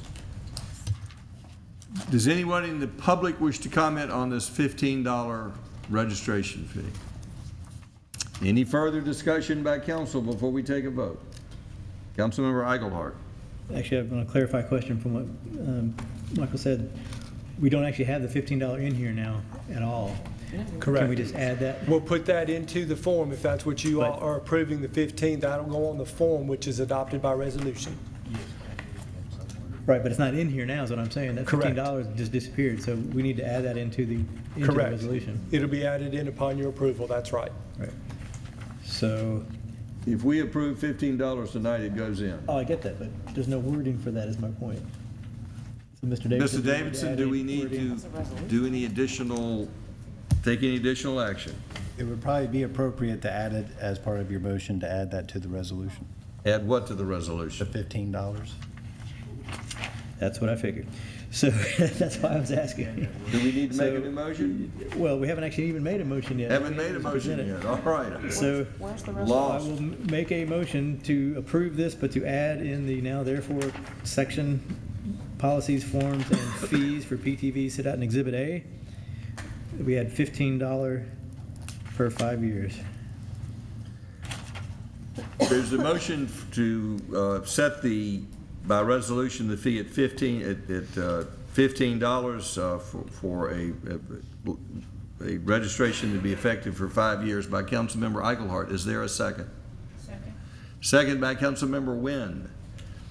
Does anyone in the audience have any questions or comments? Any further discussion by council? All in favor of the motion, raise their hands.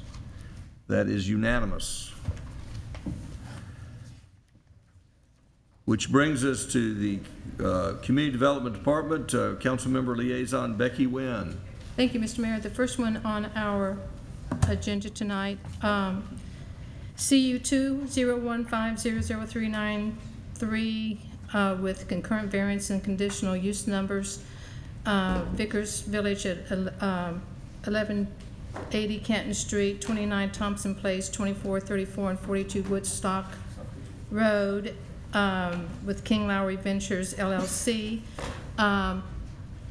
Just to let everyone know that we did have a formal request from the applicant to defer this until June the 8th, and the letter from Mr. Rollator is in our packet.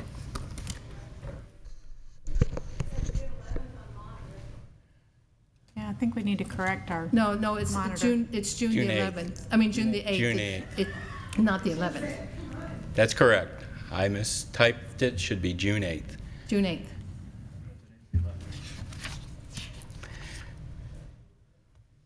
Mayor, they have requested a deferral. Do you want me to go through any presentation this evening? Let's see if we get a motion to defer, and then we'll open it up for public hearing.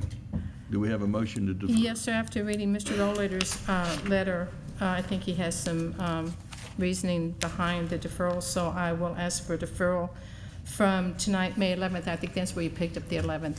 Yeah. Until June 8th, 2015 council meeting. Is there a second? Second to defer until June 18th? June 8th. June 8th.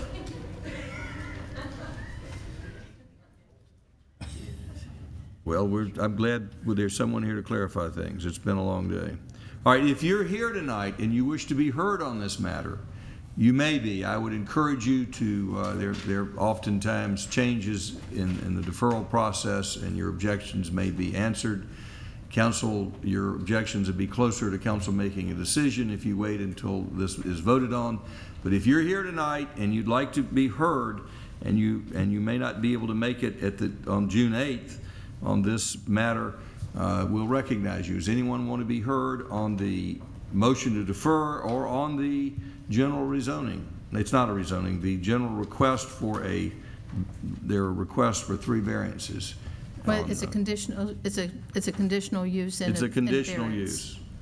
Conditional use is in Does variance. anyone wish to be heard on the Vickers property? Yes, come forward, please.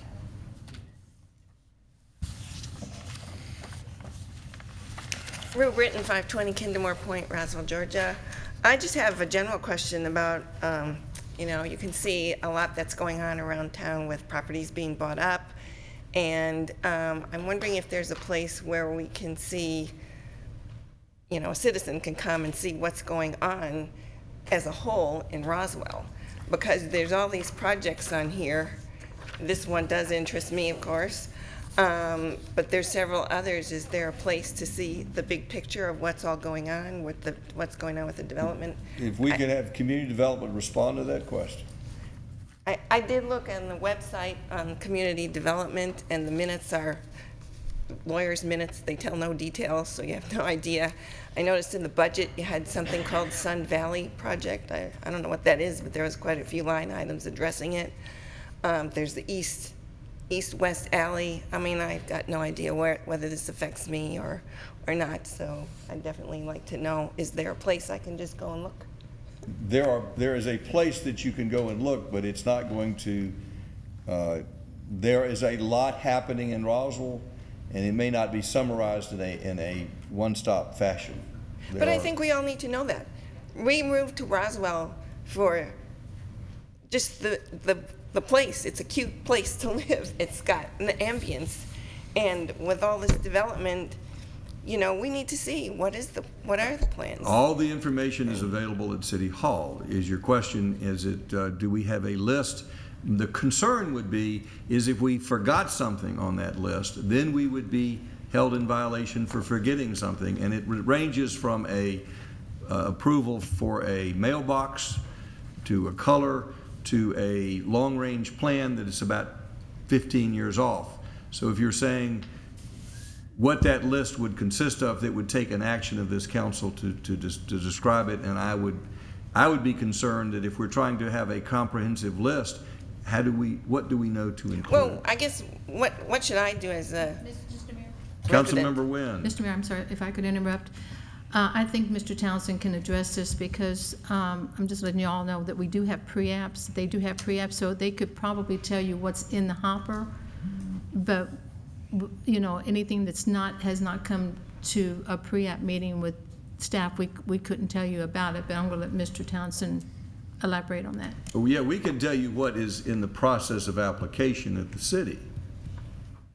But doesn't the Planning Commission talk about various things before they actually come to that point? I mean, I don't know. Maybe you do or maybe you don't. The Planning Commission is after. They go to pre-application first, then the neighborhood meeting, then planning, then here, if everything works out all right. And that's how come I'd like Mr. Townsend to address your issues, if we could, Mr. Mayor. Probably the most comprehensive list that you can find is in community development, where we have all of the agendas for each of the Design Review Board, Board of Zoning Appeals, Historic Preservation Commission, Planning Commission, and Mayor and City Council. Some of the projects you did reference were actually transportation projects. The Sun Valley is a transportation project. So dealing with land development, the Community Development Department, I can sit down with you anytime and talk about what is currently being discussed in dealing with what's in for a pre-application meeting, what we are discussing through land disturbance permits. I mean, usually what takes place is the process gets to a point of now they're going to move some dirt. That's when it affects mostly people's property. Everybody wants to know before that time.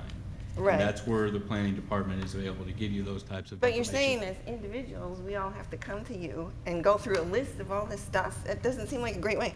What about if we had some definitions on the website where you've got these up here, East-West Alley, Tell us what that is. Where is it?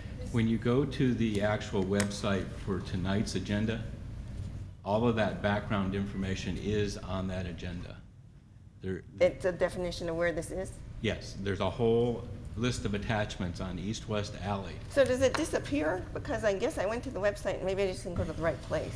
When I was looking for minutes, When the website gets generated, it's usually generated the week before, finalized on a Thursday or a Friday. When that agenda is finalized, all of the backup material that is included. And then does it go away? No, it's still there It's today. still there? So I And it must will be not have there forever unless we take it down.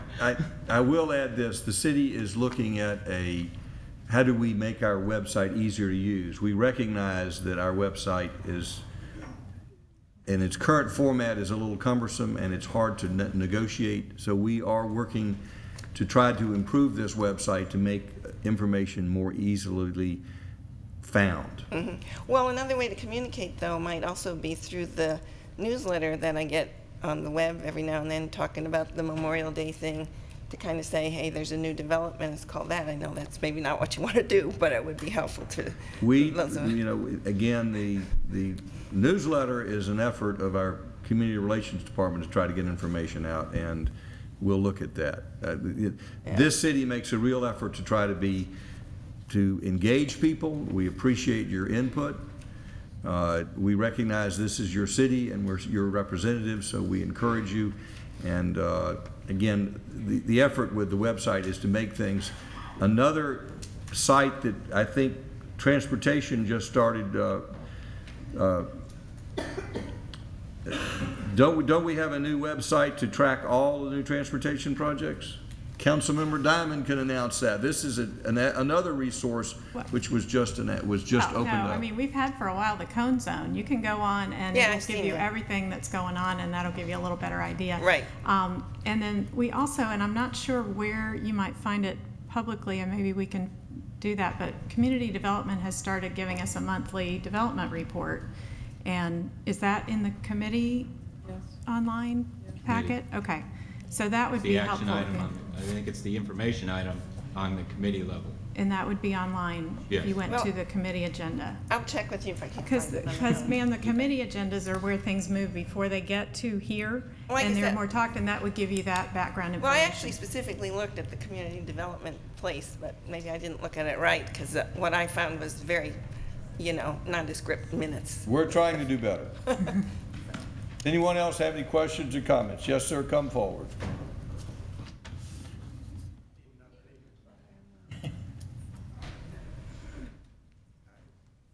David Fagan, 36 Fowler Avenue. I was just curious, on reading Mr. Rollator's letter to the City Council asking for this to be changed. It really isn't very specific about the specific issues that they're addressing, and I'm just curious if those of us that are very interested in what's going on there will have some knowledge before the next meeting of those reasons for requesting the change or any potential change proposals. Councilmember. You want me to handle this one, Brad, or do you want, I'm going to throw it to you? You can bounce that one. I've talked to Mr. Rollator, who's the attorney, and he feels that there's not a consensus to what was shown, and they're might be going back to the drawing board, and I will check with Mr. Rollator to make sure that the community, well, at large, however we have to do it, will be able to see it, what they're looking at doing. They might have, this is what we're proposing and this is what we can do, or something to that effect. So there may be an alternate proposal. Yes, sir. And There could possibly be an alternative proposal. I'm not saying there is going to be one, but I think they're rethinking what they have proposed originally. And so I can make sure I can get a hold of, or Mr. Townsend can get a hold of Mr. Rollator to make sure that the community is aware of any new changes that will be brought forth to the mayor and council. Thank you. If any. Okay. Anyone else have any questions or comments?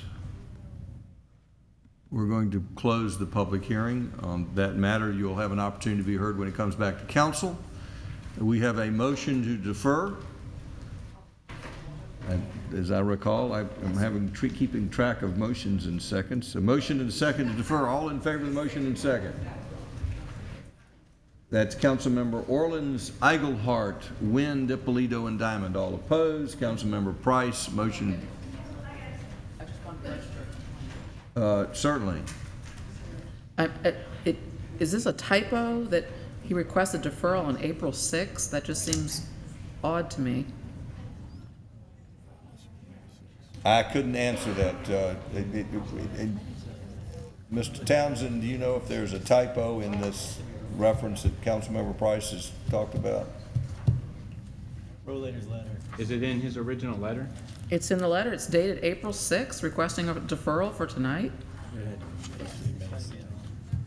It appears to be a typo. No, I can tell you that is a typo. Okay. Because when Mr. Rollator asked that, that was last week, so I'm pretty sure that's supposed to be May 6th, not April 6th. Thank you. If you'll call the next agenda item. Yes, sir. The next one we have on the agenda is RZ 2014-04868, concurrent variance 2014-04871, 950 Fouts Road, Garum Properties LLC with Stephen Arms requesting rezoning from AG 43, which is Ag, to Civic and RTH to establish a development. And I'm not going to read all this because I think some things have already been changed on this. This item was deferred at the March 9th and April 13th Mayor and Council meetings. And I think we still have some other changes we're looking at, so Mr. Townsend is going to present.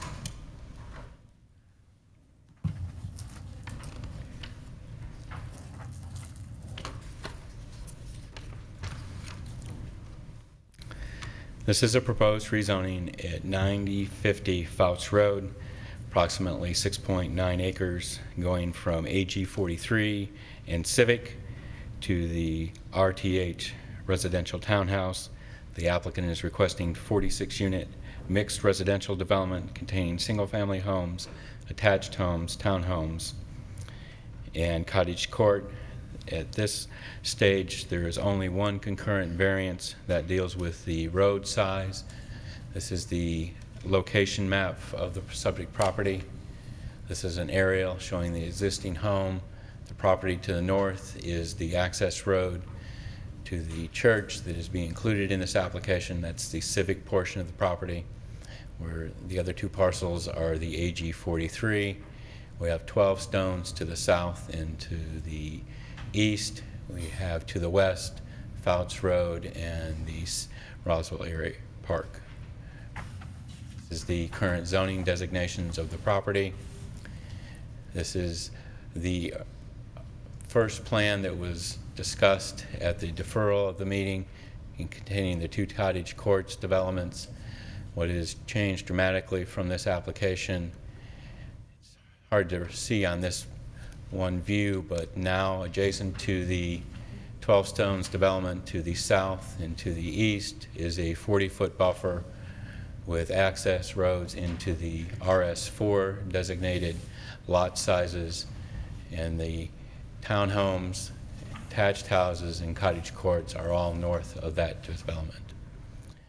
So the request, one concurrent variance request is for the 46-foot right-of-way cross-section. Staff has recommended approval of the rezoning to RTH to the site plan for the 46 units and for the one concurrent variance. If you have any questions. Does the council have any questions? Councilmember Eigelhart. And you and I emailed earlier today about the RS4 and the detached homes. And my question being, in the UDC, it calls for certain minimum lot sizes unless they have an alley. Alley loaded, correct. And apparently those alleys have been removed because they're trying to meet the some greater buffers, buffer. I understand buffers that. to the area, right? But if they're now removed, are we not creating a variance situation that needs to be dealt with? Because we are Yes, you are. You're creating a variance situation. We are allowing square foot lots that are smaller than is required. Correct. You're creating a variance situation to either allow for the alleys to go within the 40-foot buffer or require the lot sizes for the front-loaded single-family detached to be a minimum of 6,000 square feet. Just want to clarify that, because it That is is one thing correct. to just remove it, and that's fine, you know, that may Right. be ultimately what we want to do, but we can't just pass that without No, having. that should be variance. included as your type of motion or included in the amendment to what the site plan should look like. Okay, thank you. Other questions for staff? Thank you. This time we'll hear from the applicant.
Thank you. My name is Stephen Arms, Marthasville Development. I'm here with my partner Daniel Kim, and I reside at 9775 Hunt Club Way in Alpharetta, Georgia, 30022. What we put together today was a brief presentation to talk about our process, which we think was very important early on. And you'll hear later in our presentation how we basically had to start from scratch about a month and a half ago, which we're perfectly fine with, but it did cause a few areas of question that Councilmember Eigelhart has pointed out. So anyway, this is what we'd like to talk to you today about is really our community involvement process. We'll talk a little bit about the property context and the site conditions, and then also get into the project concept and design precedents, and then what we submitted, and then also some rendered site plans. So our community involvement process created really starting with a blank sheet of paper to really start the conversation and not come up with any preconceived notions. The conversation really centered around the scale of building and the setbacks and stormwater concerns, topography, and only then did we really get into the project concept. And so this is a little bit about the context of the property that we covered with the community. We're part of the property is about 400 feet away from Holcomb Bridge Road with 45,000 vehicles per day. Right across the street is the Kroger, the Petco, Kohl's, the new library that's been built on the southwest corner of that intersection there, and then East Roswell Park right across the street, which is really one of the main reasons why this area interested us in the first place, with all of the amenities. It's rare that in a suburban location you can have this much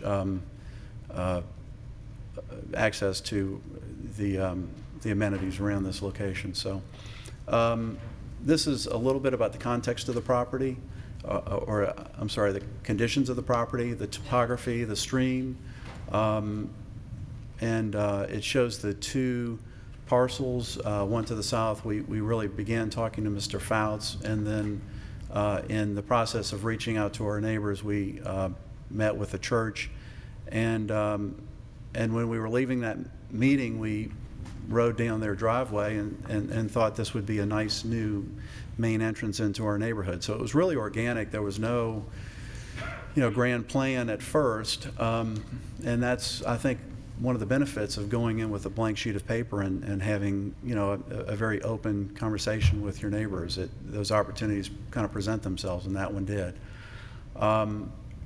So the concept that we came up with after putting this into the meat grinder was really something that worked with the topography, that addressed the transitional nature of the site. we've always had a preference for new urbanist type of T&D planning. Empty nest move down housing we feel is an underserved market and one that would work well here. Again, back to the T&D item, everything is historically inspired, kind of a vernacular architecture. So that's kind of our principles, and then the design elements include low impact development ideas that are really encouraged with the new UDC. On the inside, open loft-like spaces so that they can be used for multiple different uses. These are some site elements that are appealing to us, kind of minimalist. Some items with wood we think would be in keeping with the area with the trees that we're proposing to preserve. Here are some pavilion designs. The one at the top, the one with support on one side, is kind of quirky, but there's an area that we've proposed something where this might be appropriate, and I'll point that out later. Some understated monument sign we think would be more in keeping with the type of community that we'd like to propose here, or that we are proposing here. These are just some elements of outbuildings. You know, we have garages throughout the development that would be in keeping with this scale, and so maybe there's an opportunity to add flourishes that kind of evoke you know, a historic character. Here are some site elements with a trail, and up in the upper right-hand corner is an example of edible landscaping, which is what we're proposing with fig trees and blueberries. Not a lot of people do that, but we'd like to try it in a couple of different areas. It's, you know, if the birds come and eat it, or the kids come and pick it from the park, that's not a, you know, that's probably a good thing in our eyes.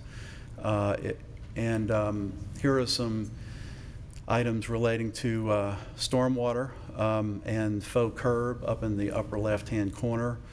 We've got a condition where that exists, and we'll point it out. Where we have somebody from the community might bring up porous paving on our streets. We actually thought about that originally and spoke to the transportation department at the city, and they were concerned that they had already approved a number of these and wanted to see how they performed, and we understood that. But what we would like to do is have the flexibility to at least have porous paving on our parking areas. Here's a pond, call it a wet stormwater pond, if you will, planted with marginal plants. And there's been some concern about mosquitoes being attracted to stormwater ponds with a permanent pool. But as long as we can get some depth, we can work with the natural ecology of that water feature. To the right is something that wattle basically in the stream buffer. This was a project at the Georgia Botanical Gardens in Athens to the right. And here we kind of get into just some precedents for housing. Here are a couple of streetscape examples. Here are some other scale appropriate cottages, two new, one historic. The upper right-hand corner is a historic example.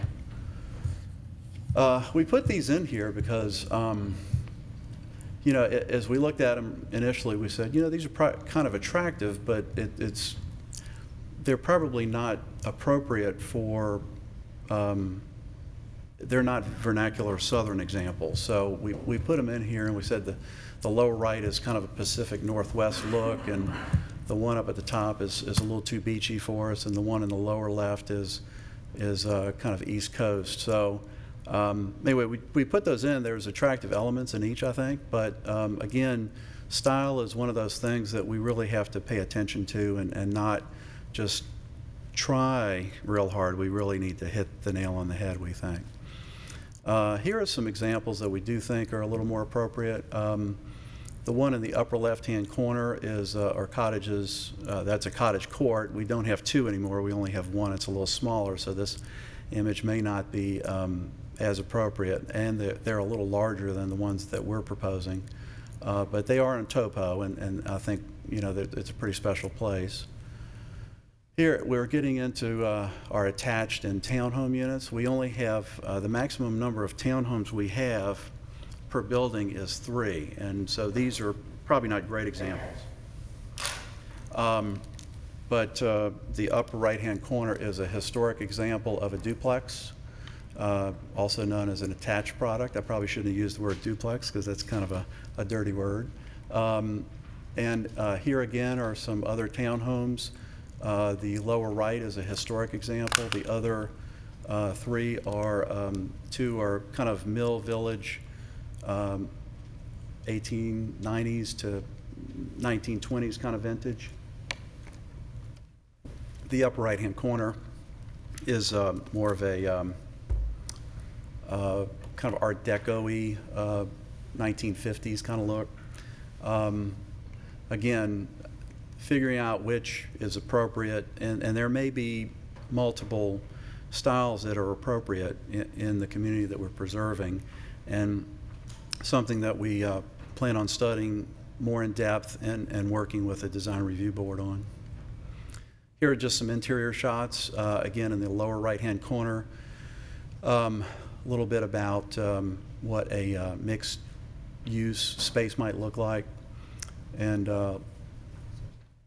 anyway, at the last meeting, we didn't give a long presentation, but in the brief time we were up here, the mayor asked if we would really highlight what kind of changes have been made. And when you look at the plan, almost 85% of the plan has changed, but the major changes have occurred in the southern portion. We've gone from the left of your screen, Mr. Townsend pointed this out as well, the 2 cottage court areas as well as the townhomes in purple, and we've converted that into single-family detached lots and a cottage court respectively. This doesn't really show the shared driveways that we're proposing for all of the R4 lots, which we think are very efficient and very pedestrian friendly.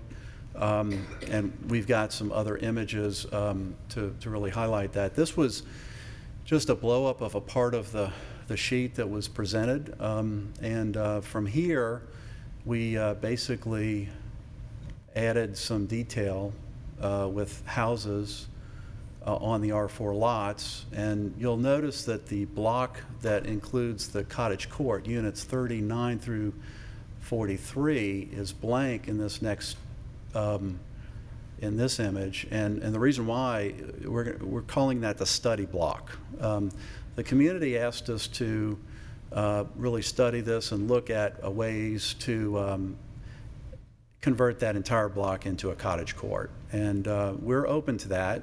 Obviously, we had cottage courts in 2 locations. Now we only have it in 1. And here on this image, we have 39 through 43 are cottage court units, and they don't look very elegant on this this plan. And but in a later image, I think you'll get a better feeling of what that might look like. We've also turned Unit 44, which is technically a townhome in this image, towards Fouts and tried to create a rhythm and a scale that was more appropriate. So anyway, we went from that CAD to this freestyle drawing and then colored it up. And this was done by our planner, architect, Bill D. St. Aubin with Sizemore Group, who we've worked with a lot in the past. And you can tell that the cottage court now, those units, it's hard to, well, they're not numbered, but in the lower part of that study block, you can see where they're better laid out and colored up. Site plan coordination. We talked about shared driveways. We're not talking about this on the right. I stumbled on this in the city of Atlanta, and this was a couple of years ago, and I never thought I'd use it, but here it is. So, and the image on the left just shows how the iterative process of between the CAD and the freestyle drawings and the importance of going back and forth and identifying where those shared driveways are. This is our unit table. It's a little small on the plans. We've also included it in our letter of intent. You'll note that item D, which is a reference to the RS4 lots and the attached product, identifying the minimum lot size and the minimum frontage.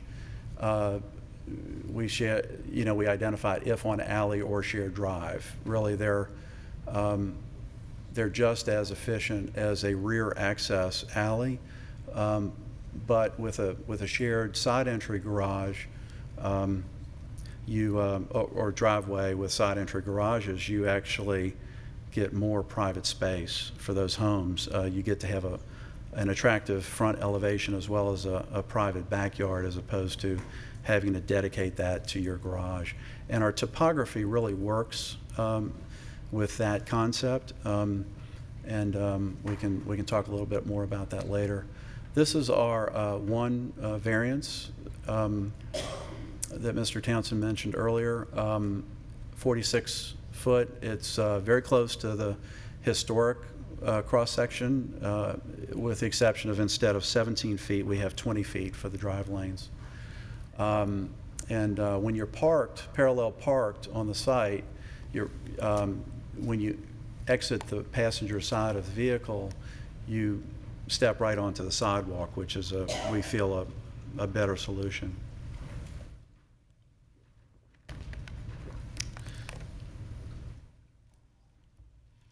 This was an image that was created by, again, Bill DeSino-Aubin with Sizemore on the, this was the old cottage court, the south west corner cottage court where we had it originally, but it's very close to the scale and what we're proposing on the study block that I mentioned earlier, with a little less topo. This has more topo than where we are now. But since it might change again, we thought we would go ahead and just hold off on doing a perspective on that area. Now this is a little crowded and busy, Bill started with almost a little bit too small a piece of paper, so we weren't able to get as much detail here as we wanted, and we probably should have broken it up by block and maybe pieced it together.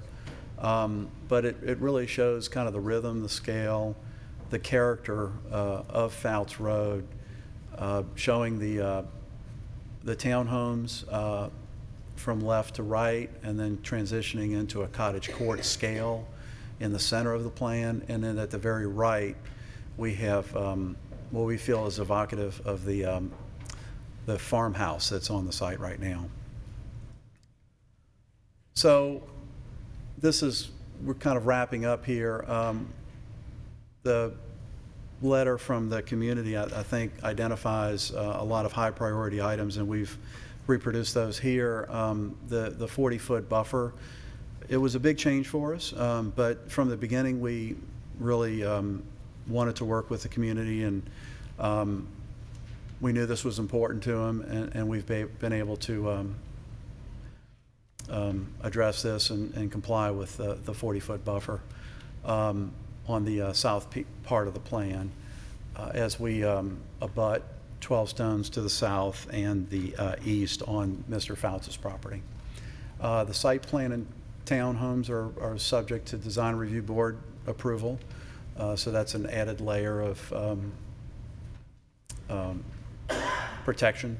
And then we have a limited number of townhomes, and as I mentioned earlier, the maximum they have is 3 units. So, and the HOA will manage the landscaping on a master basis. And that's really all we have. We have some additional information to anticipate some questions from the community that we can call on later, but if there are any questions, if that's appropriate at this time. Does the council have any questions for the Councilmember Nguyen. Thank you, Mr. Mayor. I think this is more for Mr. Townsend. And thank you for that presentation, Mr. Arms. I'm assuming that when we're looking at the RS4, that includes all of the RS4, the ones that's abutting Fouts and the ones that's abutting 12 Stones. Is that what we're looking at, going from River Alley to, as Mr. Arms says, shared drives? So it's all of RS4 that we're looking at, going from to have to look at some type of a language in the conditions or variance or however we have to do that? That's correct. Okay. And when he mentioned porous paving parking area, that would be more within the LDP process, Yes. looking at that type of a thing. And I want to say I did look at conditions from 12 Stones, and most of the ones I'm looking at are either, I would say most of them are going to be during the LDP process. There's stormwater, there's arborist. So most of this will be addressed, I think, in the LDP process.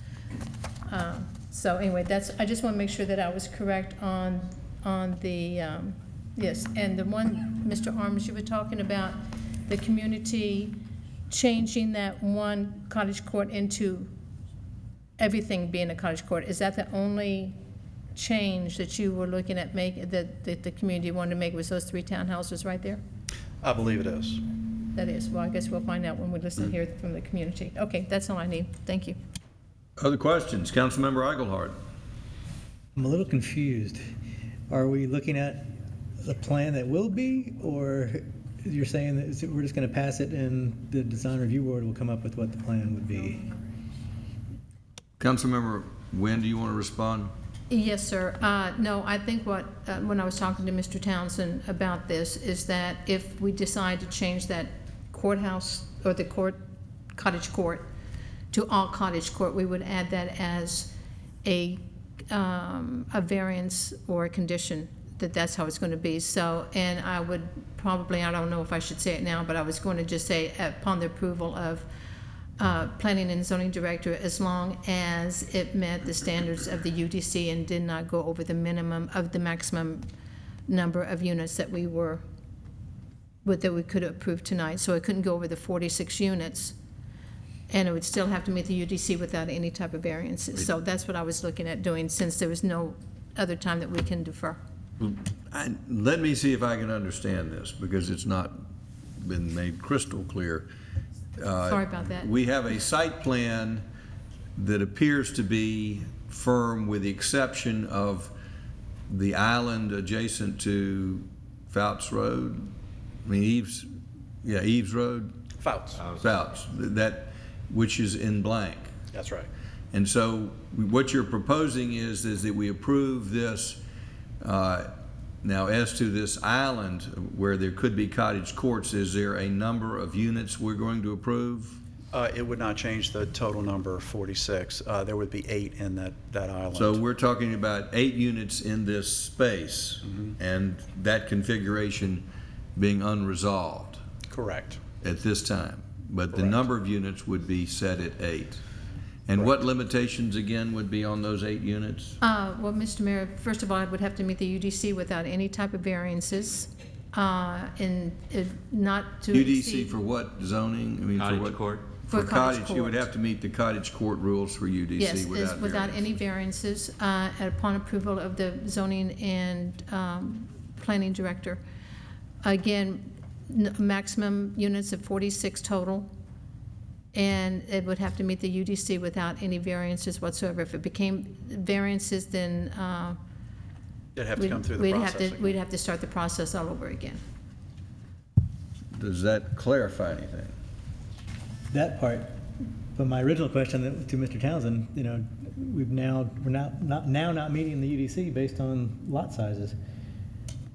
Well, I talked to Mr. Townsend and Mr. Davidson about that, and we can add a condition that those RS4 units will have a minimum of a 4,000 square foot minimum lot size as shown on the site plan with shared drives. So which are the RS4 units? The minimum, though, is not 4,000, that's the problem.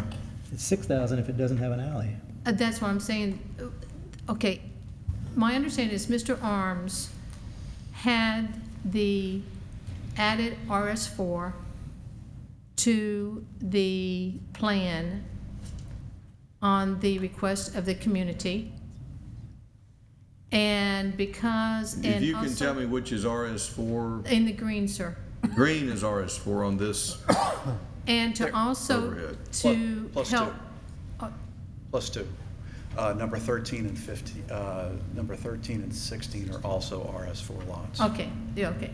But to also But those are larger. comply with what the community wanted, which was the 40-foot buffer that is UDC compliant, Mr. Arms then had to go to the shared drive instead of rear loaded, which means that it's a minimum of 4,000 square feet rear loaded, minimum 6,000 square feet front loaded. So we would have to do a variance tonight to allow 4,000 square foot minimum lot sizes on RS4, since that's what the community would like to have in that area. I believe I think we want to hear understand from the community. what's being We're proposed. just making up on the fly. Councilman Eigelhart. Well, unless we can defer, I don't know, this is the last deferral of this, unless Mr. Davidson can prove me wrong on this. We will find it if we get to a motion in a second, whether that's to grant it or deny it or with what variances, but we make decisions here. So, questions? Councilmember DiPolito. Thank you. I had a technical question about the RS4 issue. My understanding is that an RS4 lot has to be 4,000 square feet, or can be 4,000 square feet if it's rear loaded, but it has to be 6,000 square feet if it's not rear loaded. Is that correct? So is that something that can be varied, Mr. Davidson? Like, can we even technically do that? Because I know there's certain things we can't vary. I know before the UDC you couldn't vary the lot size, but right. I'm not sure if that carried forward in the UDC or not. I was asking if it specifically says rear loaded or alley loaded, and it's a slight variation, but right. Well, and I don't know that we've ever considered side loaded, so that's kind of a whole medieval construction method, as I recall from my architecture. Daub and wobble, yeah, and the wobble I think was the branches. But here, when they clean up the site, and we're going to be doing some of that instead of grinding it up and trying to get rid of it. It might be something that we can use as a construction BMP. We want to make sure that we don't clog up the pipe that goes into 12 stones. So that's a concern if any of this was to dislodge and clog that pipe. So it may not be appropriate, but. So it's essentially woven branches? Is that No, well, it's what just, that is, or? it's loose laid, and it's on top of one another, and it basically slows down the storm water and filters it. You can see the leaves have kind of gathered there, so it's almost a natural silt fence type of installation, but it's made with, it's actually kind of attractive. It's interesting. So, use some byproduct that will help water quality. I hadn't heard that term before, so thank you. Anyway, I made it up. The applicant will be given the opportunity for rebuttal, but not the opportunity to present information which is not in response to comments from the audience, if you're concluded at this time. So is the applicant concluding? Yes. With the exception of rebuttal? Yes. All right, have a seat. All right, this time, In the audience, if you have any questions or comments for or against, this is your opportunity to speak. We will have 5 minutes each. If you'll give us your name and address when you begin.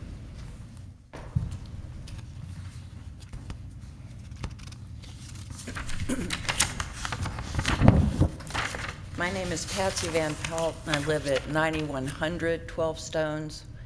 I'm behind the church, so I'm not adjacent. I was asked by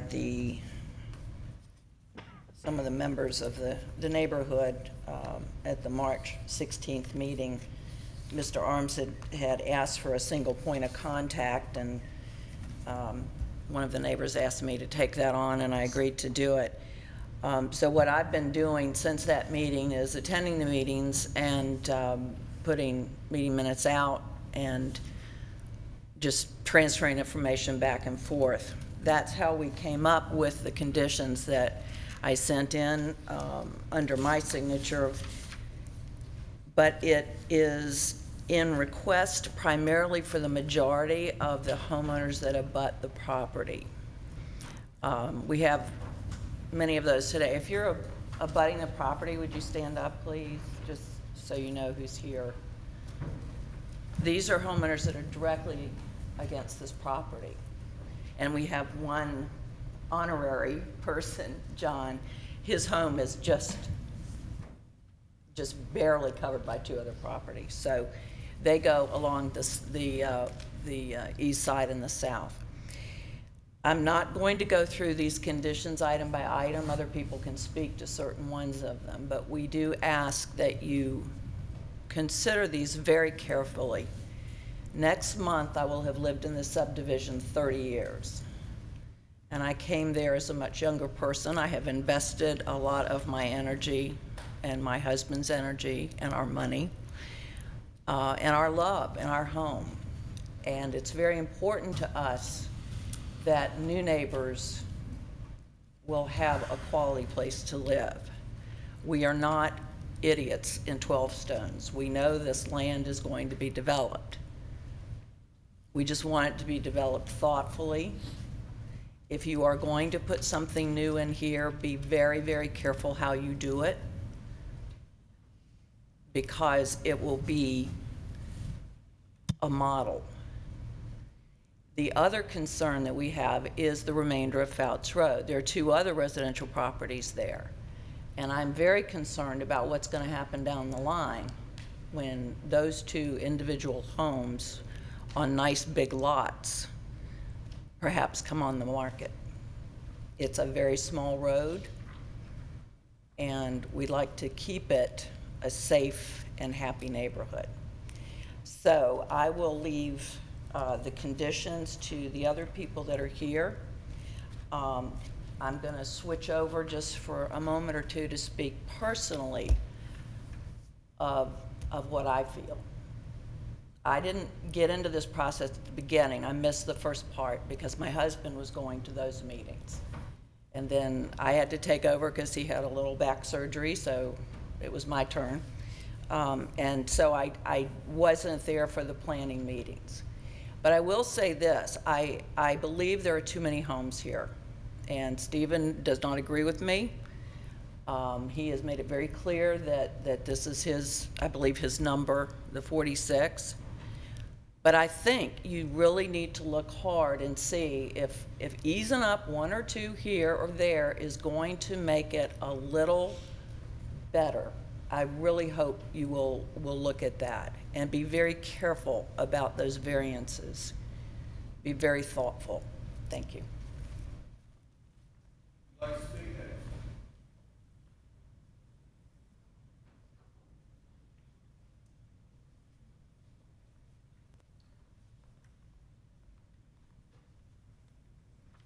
Hi, I'm Joyce Cross, 2300 12 Stones Drive. I am one of the people that abut the development. First of all, I'm relieved somewhat that Mr. Arms is not going to place a large stormwater management pond behind my home, At least that's what I think his plan is describing, because it got kind of confusing because he added something, micro ponds or something, and I didn't really understand what was going on. As you know, all the submissions I've given to council show how these ponds devalue homes located near them. We'd still like a berm behind our home, as we stated in my submission, since we remain apprehensive about what exactly Mr. Arms' development is going to look like visually. I continue to be concerned about the density of Mr. Arms' proposed development. I still believe that nearly 50 townhomes and homes is way too much for this piece of property, given the water and erosion challenges on this property.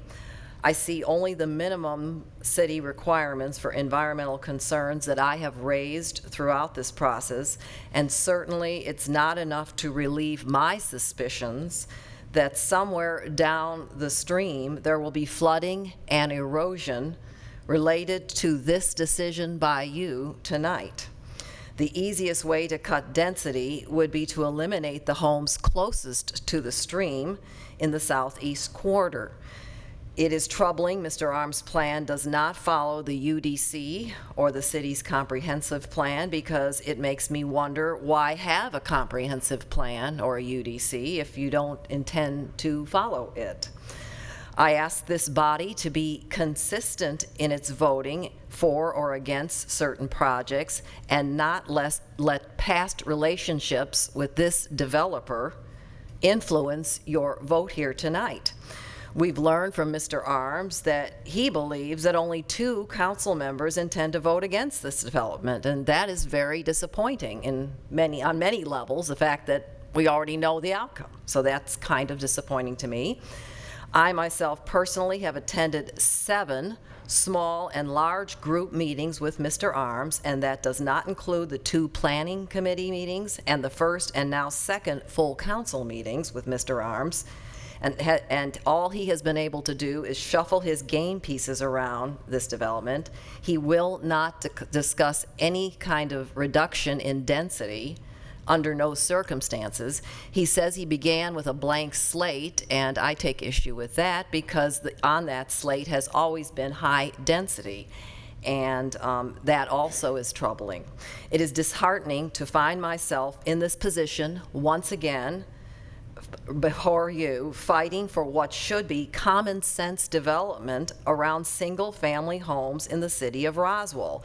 Most of us moved to the city of Roswell to escape the very urbanization that you are now embracing. Thank you.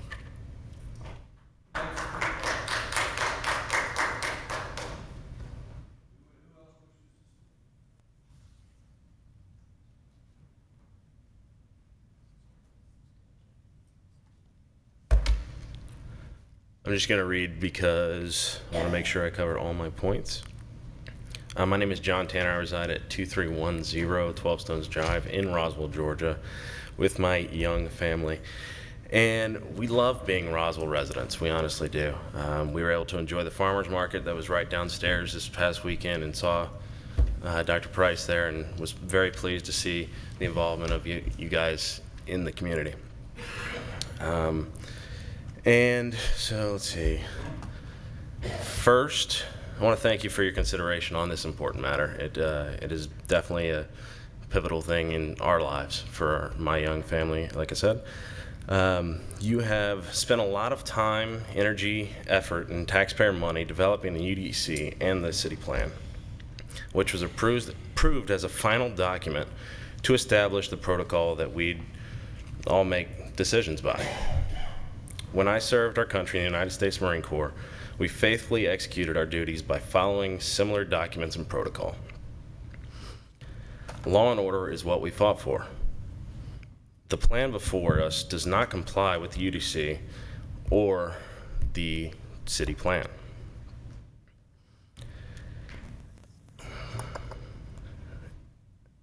And that you've invested so heavily in. Instead, an out-of-town developer proposes to know better than you and is trying to convince you to break the established protocol that you created. Instead, it is little more than a Gwinnett County apartment complex complete with exterior parking, exterior lighting, duplexes, and even on-street parking lining on Fouts Road. You also invested millions in a beautiful park, the Art Center, and the new library. Like I said, it is a Gwinnett County apartment complex. And is that what you really want immediately across the street from the park, the Art Center, and the library? And remember, the pretty drawings of attractive buildings mean nothing once the zoning is approved. At that point, the property can be flipped to someone who could build to bare minimum code requirements. And finally, it just seems very odd for a commissioner, or a council member, sorry, to advocate for such a project for a non-resident when so many of the actual constituents they were elected to represent are so clearly opposed. Please vote down this project and wait for a much better one. Thank you. Thank you, sir. Who'd like to speak next? Come forward, please.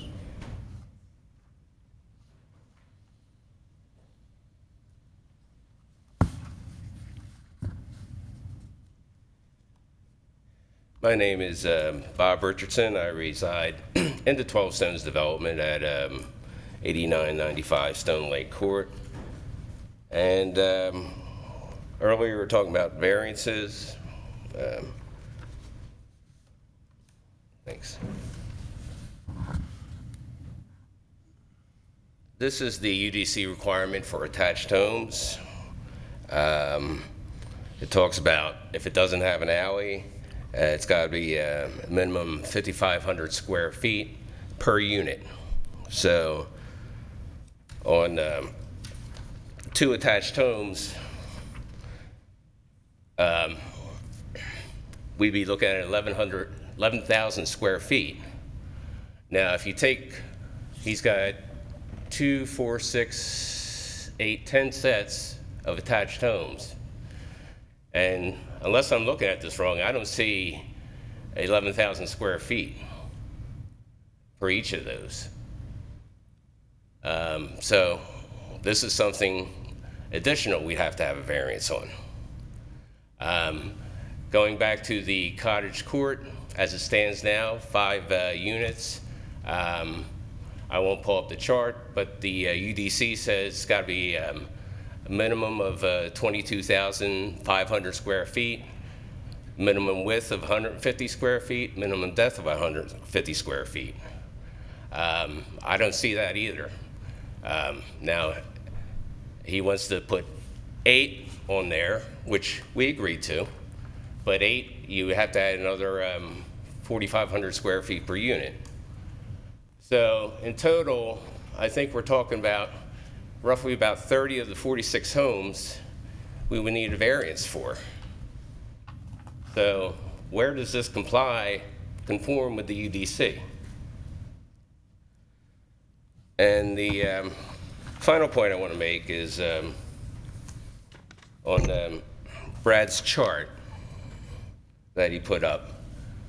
The northeast boundary is different than on the sketch. If it ends at, that's Bobby Watson's house right up in the top in the northeast corner. And if you look at the sketch, it goes beyond that.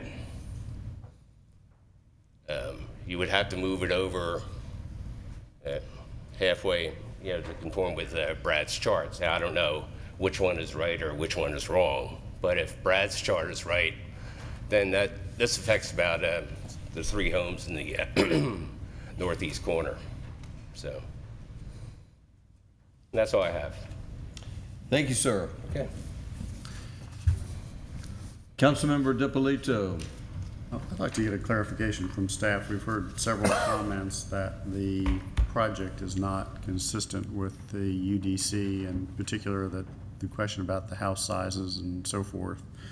And you know, are there issues, other issues that need to be addressed from a variance standpoint? Or is it otherwise in compliance other than the variance he's requested?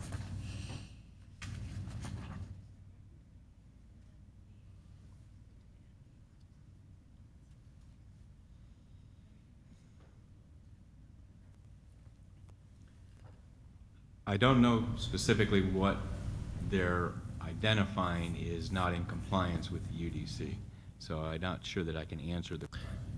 Well, specifically, the house sizes, Mr. Richardson just brought up that there's a minimum house size that he does not meet on each of these product types.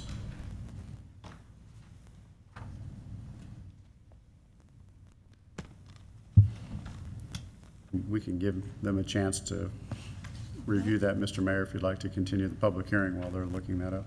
Yes, we'll, Come back while to they're this. looking at it, who else would like to speak?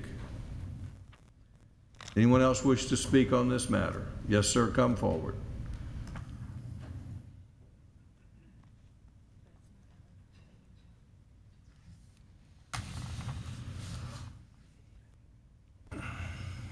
Good evening, Mr. Mayor and City Council. My name's Dave Bonzlar. I'm pastor at Bridge to Grace Church. I live at 160 Spring Ridge Court in Roswell. And I want to commend Mr. Arms and Mr. Kim for being cooperative, for being open, for being willing to listen and participate. I want to commend 12 Stones for making their voices heard and for being reasonable. But I also want to commend the City Council and Mr. Mayor for being courageous and considering something a little different. And I think this proposal is a wonderful proposal. It's well done, well thought out, and we would encourage you to pass it. Thank you. Does anyone else wish to speak? Yes, sir, come forward.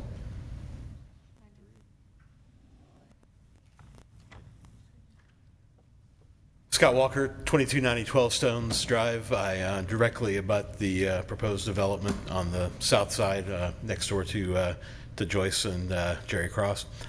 I've been involved in this process quite a while and have heard a lot from both my neighbors and from Mr. Arms about things. And one of the things that I would ask to keep in mind is that a lot of the changes and the unusual nature of some of the things that you're seeing in the current proposal stem from the attempts that the developers have made to work with our neighbors and try to be sensitive to the concerns we've expressed about what the impact of the development could be and the types of things that we would want to see in the area.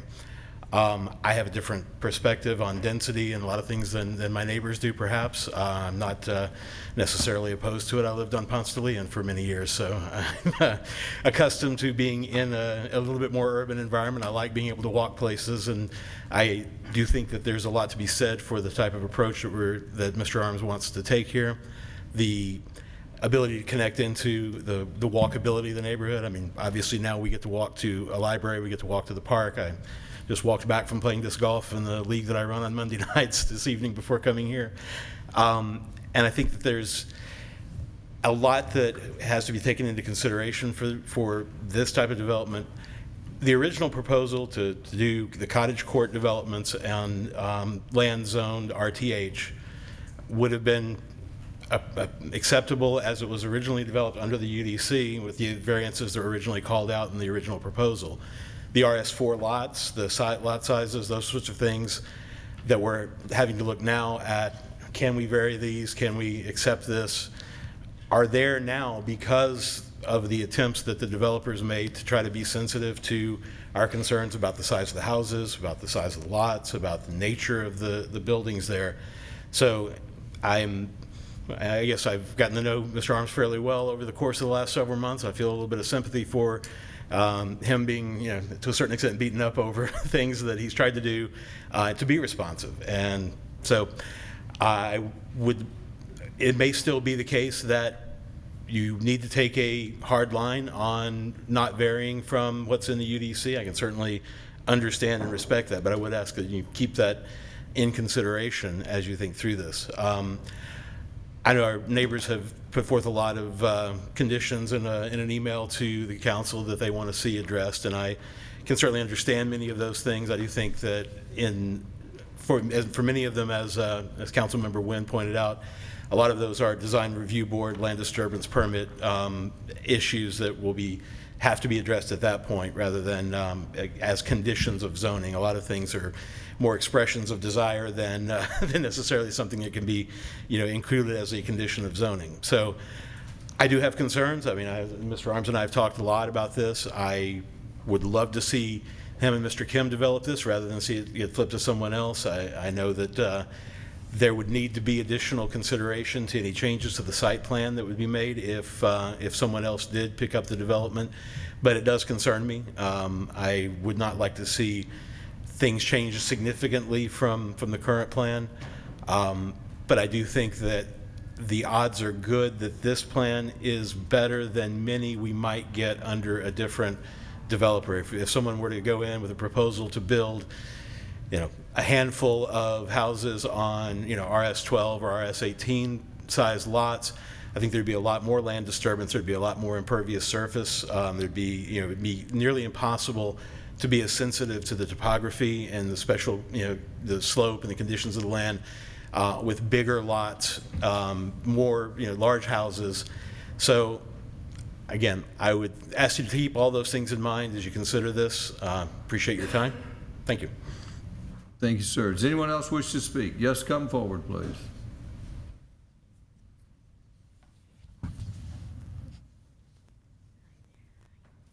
Jill Fagalde, 9065 12 Stones Drive, and a very happy Roswell resident, except for the tower in our park. Thank you. There are a lot of things that have happened over the last couple of months with this project, and it took us a very big push to get Mr. Arms to move down in the amount of homes. He went from 52 or 50 down to 46, like it was a huge compromise. But what we're looking at, and I don't know if you understand, since some of you don't live at our side of town, that Fouts Road is a 2-lane little road. And that's what makes it quaint, and that's what makes it beautiful. And right now, to add 46 homes, which would definitely mean 90 plus 100 cars in and out every day to work or to the supermarket, I'm afraid that that little Fouts Road and the beautiful nature of our neighborhood would be really, really damaged. And we've heard all this discussion about how pretty it's going to be, but I spent 20 years in the construction business right here in Roswell and all over greater Atlanta. And I've seen project after project where a developer comes in, develops something very pretty, makes lots of pictures, and everything looks great. And when that stamp is on those plans, he goes ahead and the hardy planks all of a sudden vinyl siding, and the vinyl siding, oh, we don't want to put shutters, and the roof line, well, and that's 3-tab shingles, and all of a sudden, you do have something that looks like a Gwinnett neighborhood. I hate to say that, but there's a lot of these little small, low-end neighborhoods that these little quaint little matchbook homes with one turn of a switch and one little $200 less and $400 less there, you end up with really a neighborhood that just doesn't look or represent anything that should be on Fouts Road. Now, with that said, there are so many alternatives out there to do this, but 46 homes on a piece of property that has water erosion problems as it is, and I don't quite understand the logic, not the traffic department, not the planning. No one has addressed what's going to happen to that road with 100 cars and people all over the place. When a baseball game gets out at that park, you can't get out to Holcomb Bridge Road. And I don't understand this amount of density in our little neighborhood. I don't understand it. I appreciate Mr. Arms trying to make it whimsical and pretty and cute, but it's not a location for townhomes. I don't care how you transition it. It's for a typical suburban neighborhood, which is exactly where we live and what we really desire.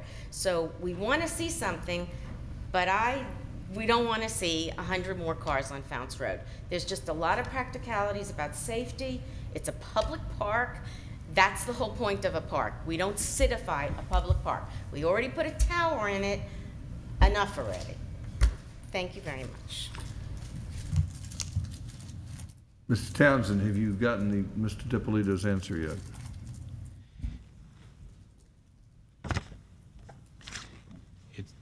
The answer is the same related to the 4,000 square feet. The attached criteria, the minimum lot size is 5,500 square feet. When it's front-loaded, when it is alley-loaded, it is allowed at the 3,000 square feet. And it's identified in his site plan as the same scenario related to the RS4 lots. And that's for the lot size. What about for the house, the structure itself? Do we have a minimum heated floor area? No. Conditioned space, I don't think there is. Yeah, no, he's asking if we had a conditioned space in this, so,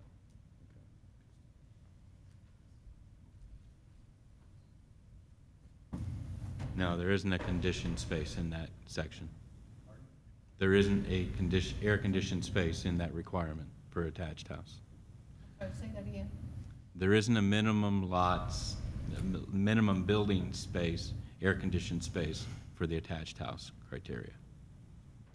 What about for the single family?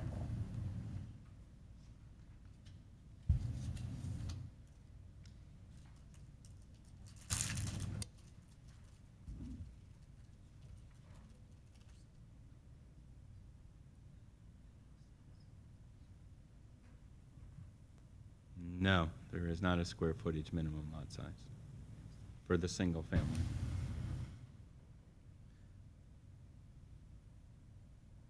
Mr. DiPolito, does that answer your question? Councilmember Wynn?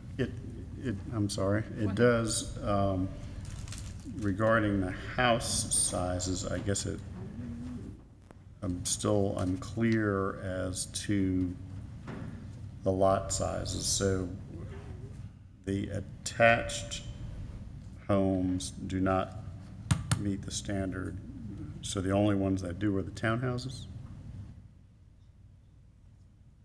Yes. And the cottage court, depending on where the cottage court lands. The RS4 does not, though, right? The RS4 is not in the attached or not. Right, but you're asking what doesn't meet it?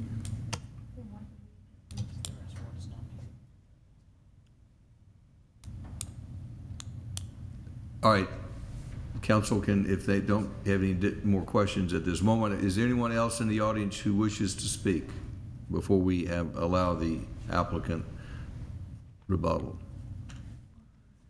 This time we'll have allow the applicant the opportunity to respond to points raised.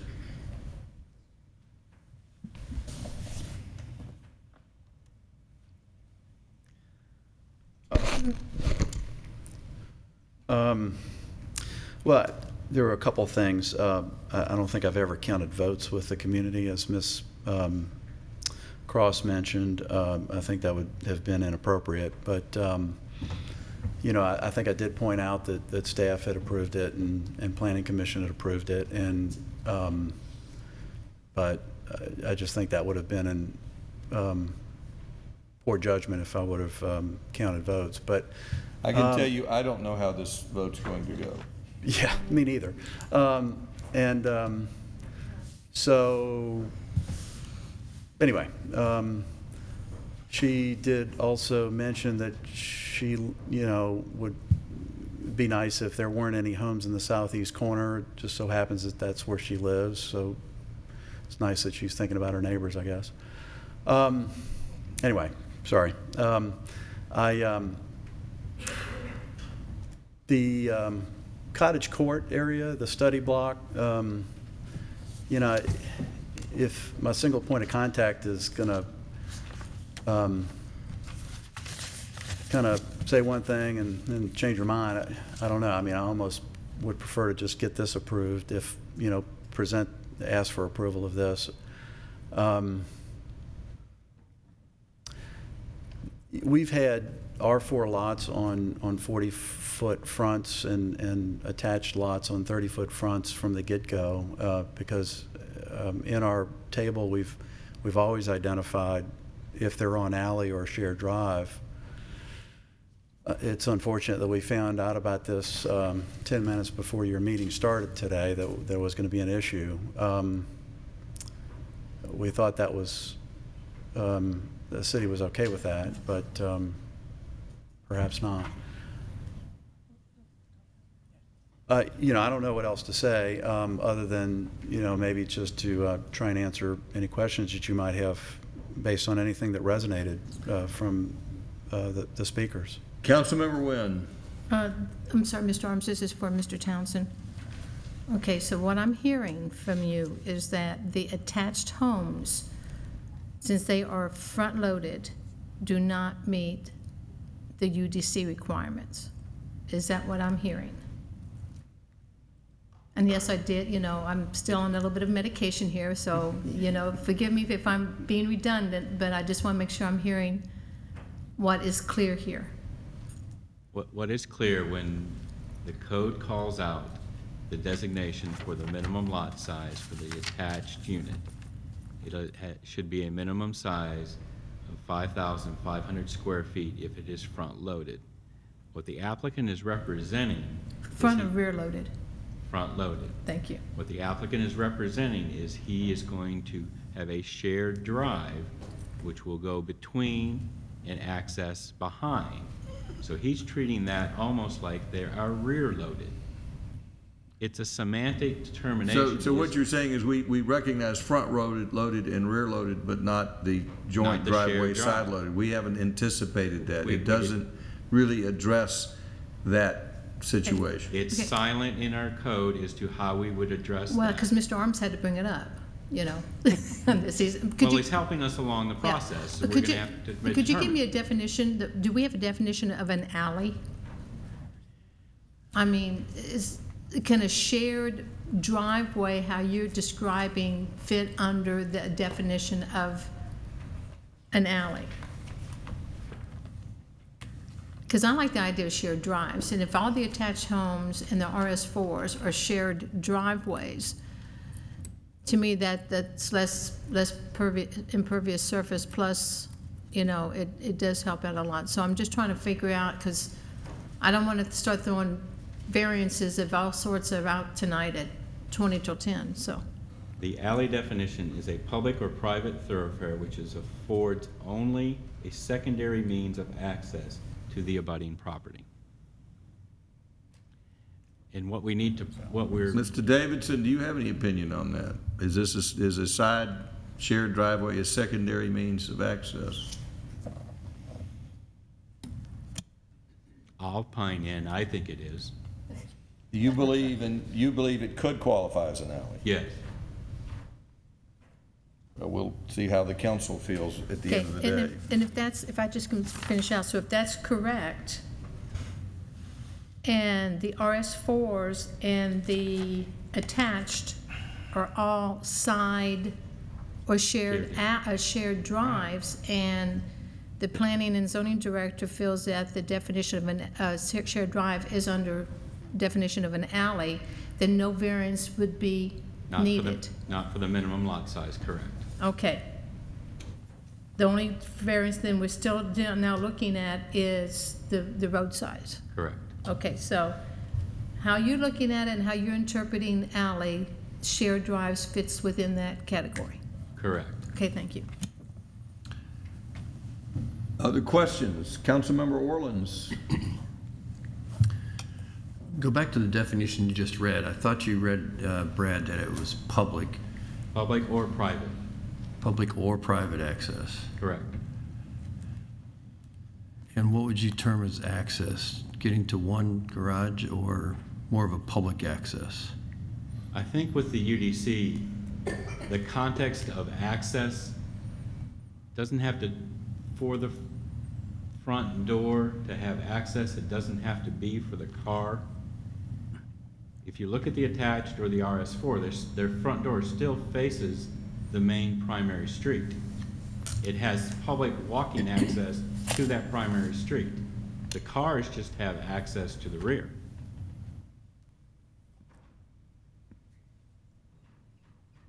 Thank you. Councilmember Eichelhardt. But it's not even rear access, it's to the side. And the drawings, which, you know, we're not saying it always has to follow a drawing, but it's clearly a road that goes behind the building. It's not just a driveway. I mean, this is a driveway under any kind of definition. Mr. Davidson, are you agreeing with that judgment? I don't think anywhere it says rear access. I think it says alley access. But the intention, I mean, we could have just had in the UDC, why isn't there a driveway then between all these buildings? I mean, we're just making this up as we go to try and squeeze as much in here as we can. It's just unfathomable. I don't even know what to ask, but we're literally just making this up. And it's clearly not what is intended in the UDC. And fine, we want to just start from scratch every time, but we are setting a precedent that is scary. Councilmember Eichelhardt, I think the council had a legitimate question to staff, and staff has given an opinion. Your opinion that it's making it up as it goes along may be your opinion, but staff was asked the question of what is the definition of alley, and I believe they gave an honest opinion. Now, I do believe it's appropriate for this council to go back and review what an alley means, perhaps, and further define it. Does it have to be in the rear? Can it be in the side? I think that's making further question. But given that we have a new ordinance and it's the first time it's come up, I think it is not making the ordinance as it goes along. It's an effort to interpret this, and there are different interpretations. And yours is a fair interpretation. Mr. Towns is a fair interpretation. So, further, at this time, the applicant closed with, does the council have any questions for the applicant? So at this time, does the council have any further questions to the applicant? After that, and he sits down, I'm going to open it up for questions for staff, and then statements of council, and then we're going to entertain a motion. So does the council member have any questions, further questions for the applicant? Council member Wynn. Mr. Arms, so on the cottage court, if we decide to do it, like I said, if you keep it within the maximum and it meets the cottage court definitions as by Mr. Townsend, you have no problems turning that little blank area that you had there, again, into all of cottage court. So those 3 townhomes would convert, either 2 or 3 of them would convert into a cottage court. We've expressed an openness to that. Well, no, I don't want an earlier. openness, I want a yes or no. Well, Because I'm just going to let you know that, you know, I hear what the community, regardless of what they think, I actually do hear you. So I'm asking you, are you willing to do that? Let me rephrase the question. What is the council's preference on what happens in this block? As I hear, there are 2 options. One option is to what we see on this screen, or keeping it open subject to meeting the cottage court without variances. And I think, as I understand the applicant, he's saying whatever the preference of the council is. yes. Oh, well, then say that. Oh, sorry. I wasn't supposed to say. Okay, that's, I just want to make sure that I was on the same page with you on that one, Mr. Arms. And again, going back to the conditions, Mr. Townsend and I did go through these conditions. We did look at them. And again, I think most of these will be met. I would say probably 99% of them will be addressed either in the stormwater area or the LDP or with the arborist about what trees can be saved in tree lines and all that. So I think we're on the same page as the 14 conditions that Mrs. Van Pelt turned in. So I think we're okay with that. Thank you. Any other questions for the applicant? Councilmember DiPolito. I know Ms. Nguyen just specifically stated that it looks like we're on the same page with those 14 conditions. I guess I'd like to hear from the applicant. Are you in agreement with those 14 conditions?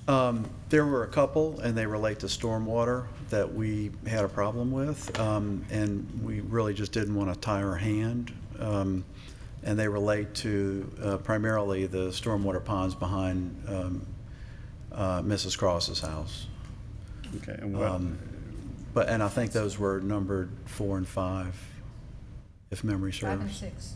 So you're saying you have reservations about 5 and 6? Well, we submitted some revised language to Ms. Van Pelt.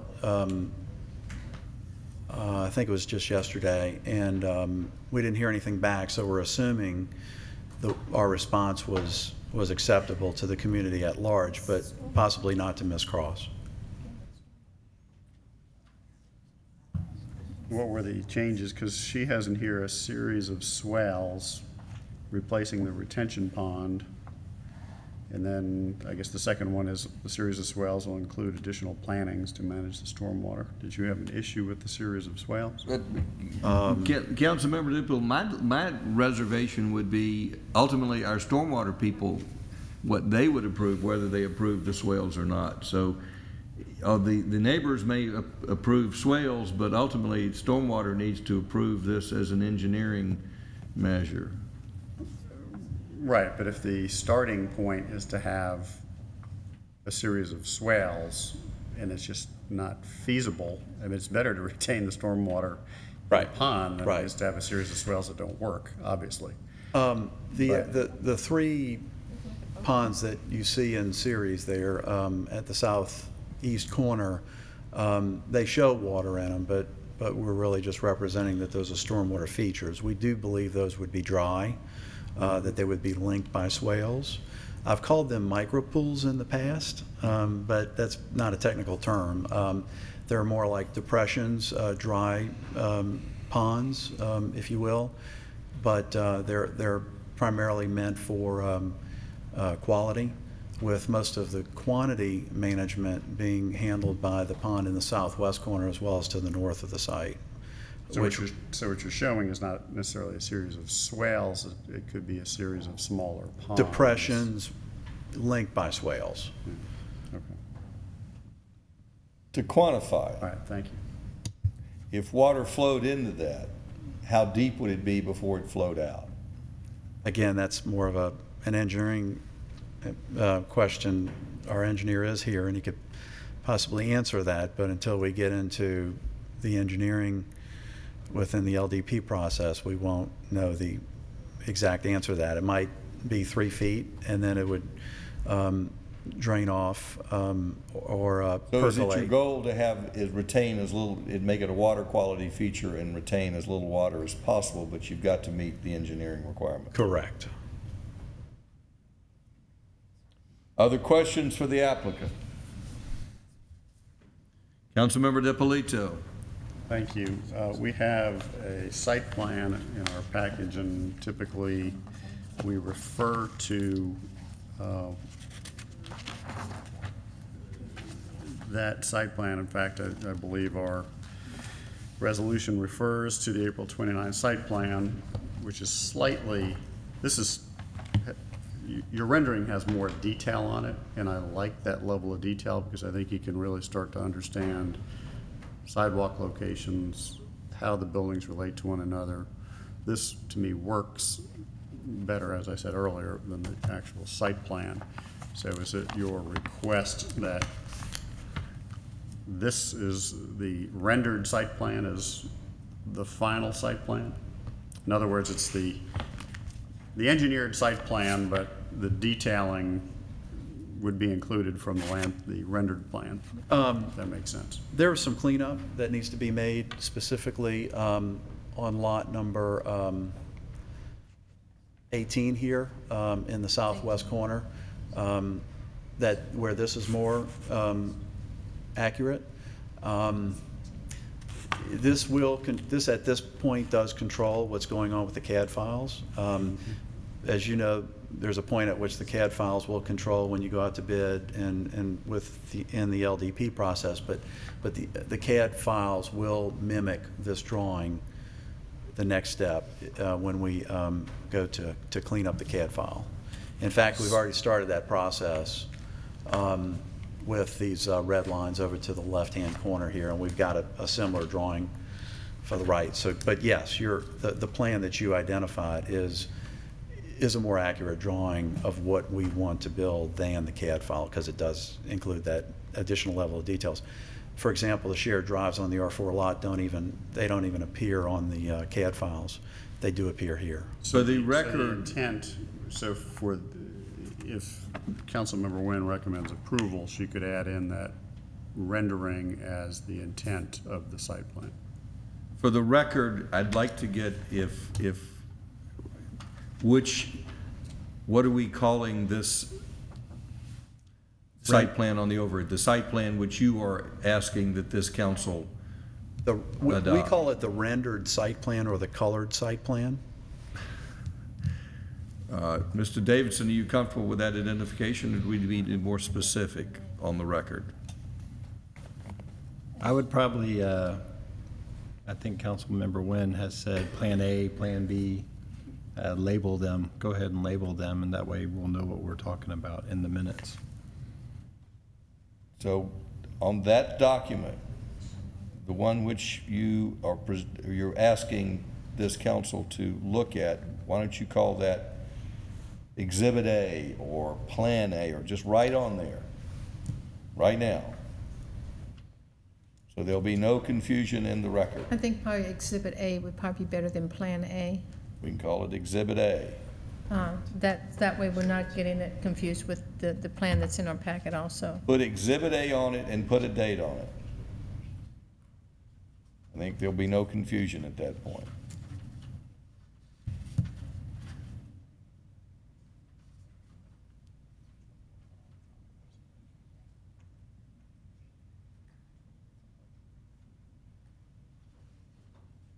Do we have a hard copy of this? Yes. Email it to me right now. Yeah.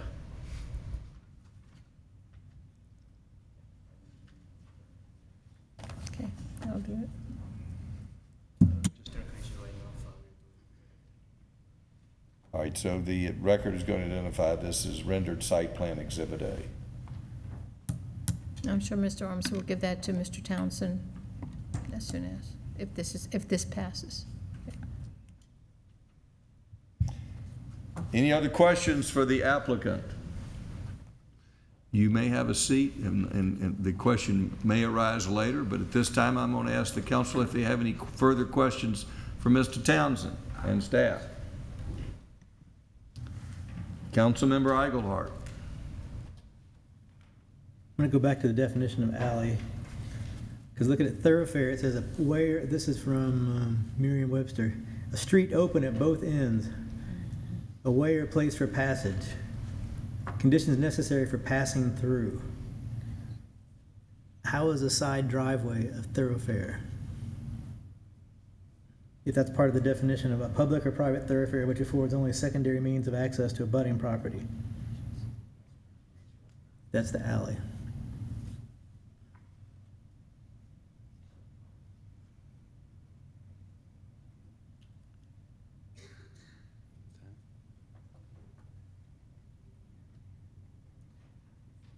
It's probably more a question for Mr. Davidson, because it becomes legal. I'll let you out the hook. Read your definition again. This is from Merriam-Webster. Well, I'm sure there's all kinds of things you can find.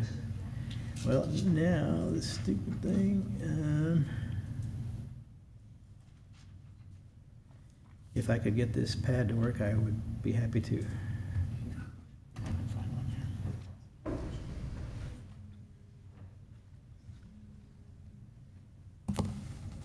And it's not working, but go to Merriam-Webster and look up thoroughfare.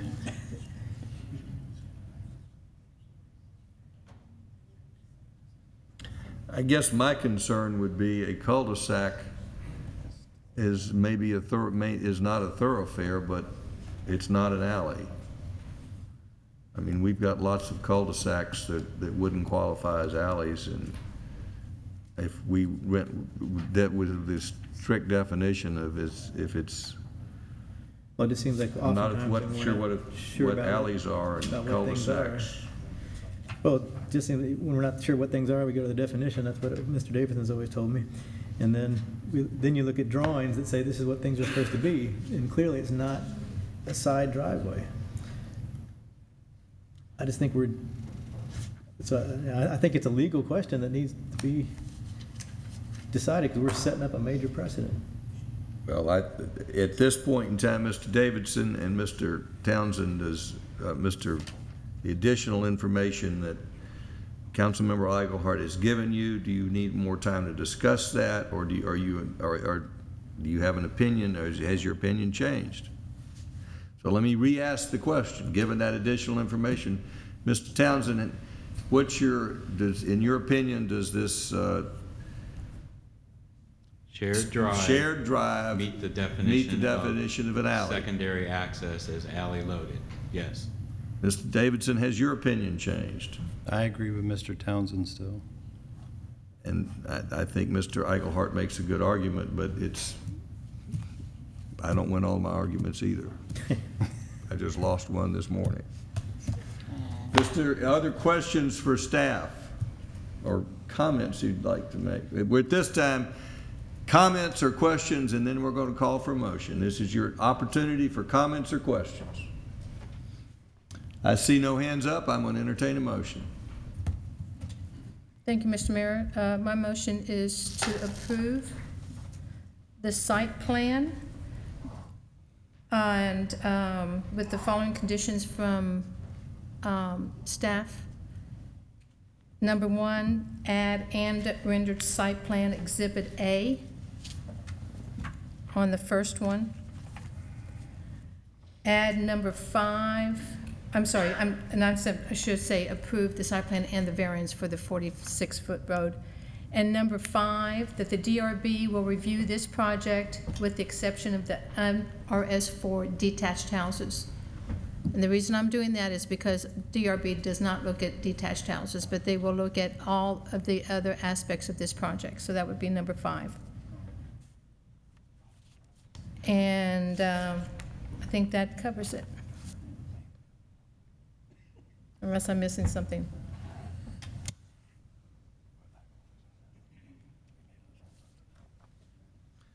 Councilmember DiPolito. A question about the motion. We had discussion about these conditions that were provided by the neighborhood. And I know a number of them need to be resolved during the land disturbance permit process, but there seems to be agreement between the developer and the neighborhood with respect to the conditions. So can we go ahead and add those conditions? That would be an amendment to the motion. There is currently a motion. Well, there's not a second yet. So there's not a second yet. And if she doesn't get a second, then there won't be, or she may choose to amend her motion to incorporate your suggestions. And Ms. Nguyen, do you wish to? I forgot one thing, and I'm very, very sorry about that. Like I said, my medications must be kicking in. There's also that on the site plan and the rendered Exhibit A site plan, units 39 through 46, that the applicant will get with the planning and zoning director to see if that area can be made into a cottage court without any variances and in conformance with the UDC as approved by planning and zoning director. On Mr. DiPolito's issue, there are some things in here that cannot be enforced, some that can, some that's going to be looked at the LDP. I have no problems. I don't want to add them into as a condition, but I have no problems putting them on record that our transportation, stormwater, and zoning and planning will look at these conditions. But I do not want to put them in as a condition because some of them cannot be enforced and some of them are part of the LDP process. And I do not want to hamstring our professionals of what they can and cannot do during the LDP process. There's a motion by Councilmember Nguyen. Is there a second? Second by Councilmember Diamond. So I will at this time ask if there are any amendments to that motion because there has been a suggestion that there might be. Does anyone wish to amend the motion? Councilmember DiPolito.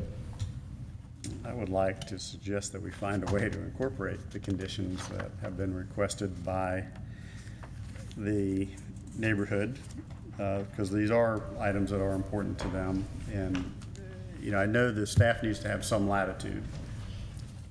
So, has staff had a chance to review these 14 conditions? We have reviewed most of them, and most of them cannot be enforced at all. Well, let's not talk about most. Are there any that you believe that can be made enforceable conditions? Because I don't want to address the ones that you don't believe we can make enforceable. Let's address the ones that you do believe we can make enforceable, and then see if council wishes to make them as conditions. Well, I guess the difficulty is even in between the conditions, there's recommendations that they're requesting things. So it's hard for staff to, Well, let's not ask staff. Let's see if Councilmember DiPolito has any specific conditions he would like to impose based upon those requests, and then go from there. I'd like to incorporate the 14 conditions. And 14 are unenforceable. Councilmember Nguyen. Okay, I've read over all of them. Just really quick, number 1 and 2 we're already doing. I don't see where we can have our plans reviewed and edited by homeowners. I don't think we've ever done that before. Well, that's what I was trying to do. Okay, number 1 and 2 are met. If it's passes. The 40-foot buffer Okay, so the 40-foot buffer is met. would be maintained along Fouts Springs property line according to the site plan. So that has been met. That has been met. Okay. And the RS4 lots to be single-family abutting 12 stones has been met. Okay.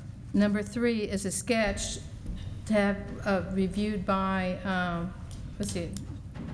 See, that homes will feature step-down elevations. I don't know if we can do that because we don't know about the topography. I think that's something that has to be looked at when they do their design, so I don't think number 3 can be enforced. Well, could we adjust the wording to say to the extent possible? Who's being the judge of the extent possible? Well, it has to be worked out with the staff. I mean, it has to be a staff call because it's obviously an engineering question. Well, the problem I'm having is this: it's the southeast side of the property's design will incorporate the changes in the marked-up sketch, including the RS lots, and I haven't seen that one. So I'm not for sure exactly what because it says dated 4/22, and the one I'm looking at is stamped April 29th, so I don't even know what site plan, so unless we take out everything and says homes will feature step-down elevations as possible, or as... You can't write that and make it enforceable. That's what I'm trying to do. So number 3 really is not enforceable. Has, Mr. Mayor, may I ask if the developer has seen that sketch and if he has incorporated that into his plan? Certainly you may ask. We're fine with, the verbiage of good faith effort, if that's, could be inserted in some of those items, But that it might can't be a be. condition because we can't enforce good faith. That would have to be a private condition, am I correct, or a private agreement? We cannot enforce good faith. I mean, code enforcement officer go out there, see if he's doing this in good Yeah. faith. I mean, Yeah. Well, we've demonstrated a willingness to work with the community. We're going to keep doing that because, we're still not approved. We have to, assuming we're approved tonight, we still have to get approved through the LDP process and the design review board. So we're going to continue working with them. We know that those are their big issues. I don't know what else to say. Here's where we are, and I think we're going through this the appropriate way, and then we'll see if there's a second. Council member DiPolito has in essence said, I'd like to incorporate all the conditions. Right. And Councilmember Nguyen, I'm giving you the opportunity to say why this is not a good idea. And then we'll see, I may ask my attorney if this is a good idea. Okay. And then we'll see if there's a second. Okay, the reason I do not want to incorporate this into the conditions are, When you say this, which condition? the 1 through 14 conditions as sent by Mrs. Van Pelt, is that some of them have been met, others are really in the LDP process and cannot be enforced. And if we put them in the conditions, we're going to hamstring our professionals of what they can do and cannot do, especially in stormwater. So most of this is in the LDP process. It's like number 7, save the poplar. Well, I don't know if the poplar is going to be saved, or that's an arborist decision. We don't know if it's diseased or healthy or whatever, so I don't see how we can enforce that. So I'm just really feeling that we need to have our staff go through these. I'm saying I don't mind them going through every single one of them and looking at them, but I don't see where they can be enforced. All right, And Mr. we're Davidson. hamstringing our professionals that we pay some money to be able to look at this and say, yes, you can do this, and no, you can't.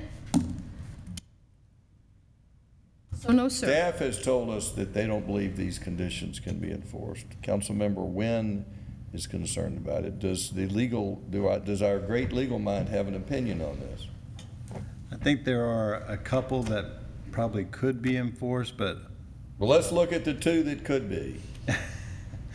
Well, I don't even know if number 4 is still an issue Okay, with the revised site plan. Yeah, it's on the southeast side of the development. Additional plantings will be placed along the side of the traffic circle to reduce headlights hitting 12 Stones homes. Yes, that can be enforced, if that's what the arborist, and we can put in number 4. All right, so are you adding number 4 to your? I can add Well, number 4. let me clarify that. Okay. Landscaping to the cul-de-sac would probably be in the 40-foot buffer. So if you're leaving it buffer alone in the current vegetation in the buffer undisturbed at this stage. How about as required by the arborist? Okay. Additional plantings will be placed alongside that, as required by the arborist. All right. Okay? so Councilmember number Diamond, is you okay with that amendment? 4. Okay, so, What other one, Mr. Davidson, or other ones do you believe that could be implemented? Mr. Mayor, may I? Absolutely. Occasionally, we have a rezoning where there's, I guess, an off-record agreement between the homeowners and the developer.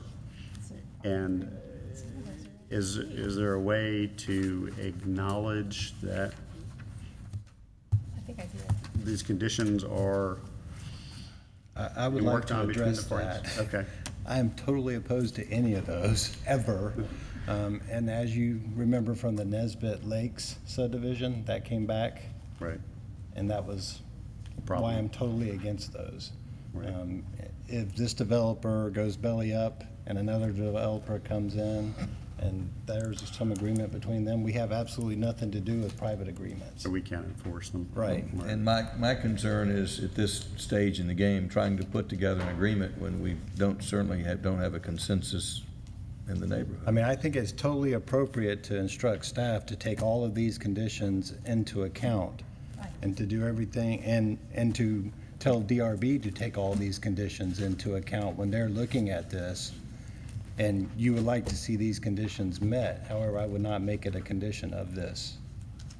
But I think it's totally- But I think that accomplishes the goal if there's a way to have DRB and staff incorporate. All right, well, why don't this. we- If you can give us language for that, I think that gets.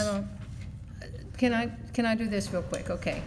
Again, I don't think most of this is not going to be enforceable. And I think I said I had no problems with staff looking at this to see what could and cannot we can do. But if you want language in there that says that all of our staff, transportation, stormwater, planning, any staff that's needs to look at this, and the DRB will. Why don't we get Mr. Look- Davidson to suggest some language? Well, I go to DRB now, so I can actually tell them that you would like these to be considered. And then Brad's sitting right here, so he can tell his staff to make sure, and I think we have the other department heads here, so So I think we all have copies of these. So I'm going to stick with my original motion and then not And the even put record this will as a reflect condition. that we want staff to consider these requests of the neighborhood in making their approval. D and E or Exactly, B. exactly. All right, so we have a motion and a second. Mr. Dippolito, do you have a motion to amend? Or are you satisfied with the concessions made? I guess I would like to see more teeth in the request by the neighborhood, so I'm struggling with how to get there. Well, at this time, does anyone else have a motion to amend before we get with a discussion? Mr. Dippolito is struggling with his motion to amend, so it's not on the floor. Anyone else wish to? You've heard the motion in a second. Councilmember Orleans. A couple of things to say. Mr. Arms, I appreciate, all your efforts and what you've done to work with citizens in the city on making adjustments and the adjustments you've made over the time. And I appreciate the residents of 12 Stones trying to work with you and give you input on different items. And the shared driveway is kind of a new concept to us. I think it's a very interesting concept and possibly a good use in certain places. But I don't see it as a public alley or a reason necessarily for smaller lots. I grew up with public alleys, so I know what a public alley is. And I could possibly accept the potential of the RS4 exceptions because it's trying to satisfy the abutting homeowners in getting the buffer, and I understand that. I think that some of these lots, the attached lots, are just way too small. And the project is just not sitting right. And I know we've gone as far as we can on the legal deferrals, but I think if the city and you agree to a deferral, if you are possibly redo your site plan, massage it a little bit more, it might work out and be beneficial. And I don't know if you'd even want to. So my motion would be to offer up a potential deferral for Mr. Arms if he's in agreement, if he wants to try to massage the site plan a little bit more. Mr. Davidson, is a deferral possible at this time? I know it used to not be. I'm not sure exactly what the language says now, to be honest with you. I mean, with agreement, not that we can defer it necessarily. I don't, whether there's an agreement or not, the question that I have to ask is, can this council defer this issue? Or does, if they defer it, does it have to go back through the planning commission and the whole process? The wording is the City Council has 65 calendar days from the date of the public hearing to approve with conditions, deny, or send the application back to the Planning Commission for additional consideration. This time period may be extended if both the applicant and the City Council agree upon an extension. And that's the point I was trying to make. All right, so there is a motion for this council to extend. Is there a second? Second by Councilmember Eichelhardt.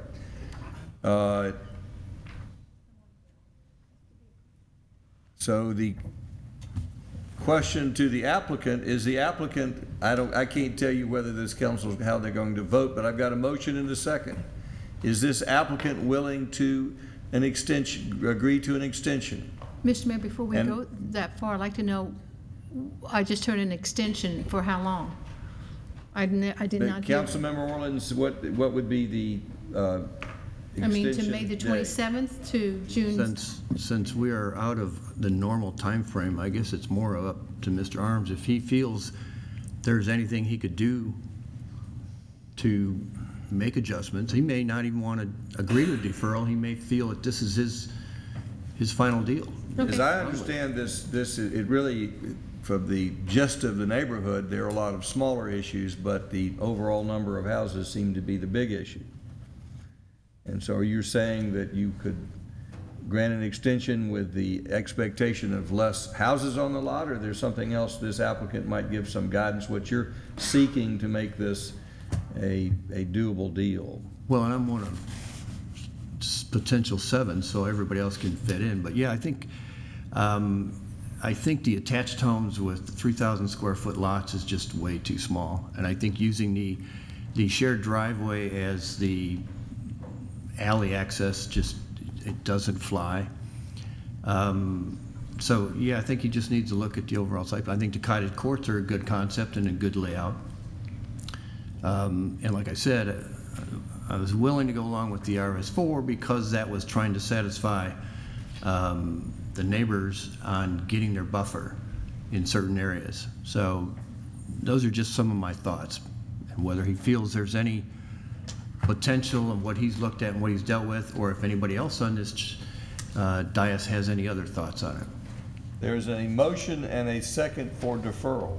Further discussion on that motion? Councilmember DiPolito. Well, I hate to be repetitive, but I think the conditions brought forward by the neighborhood are important, and to the extent these can be fine-tuned and cleaned up, and I think the neighbors have a good sense of what they're trying to accomplish here, so maybe they can get a little help from staff as to find out how those can be better worded so that they could be enforceable. I do agree with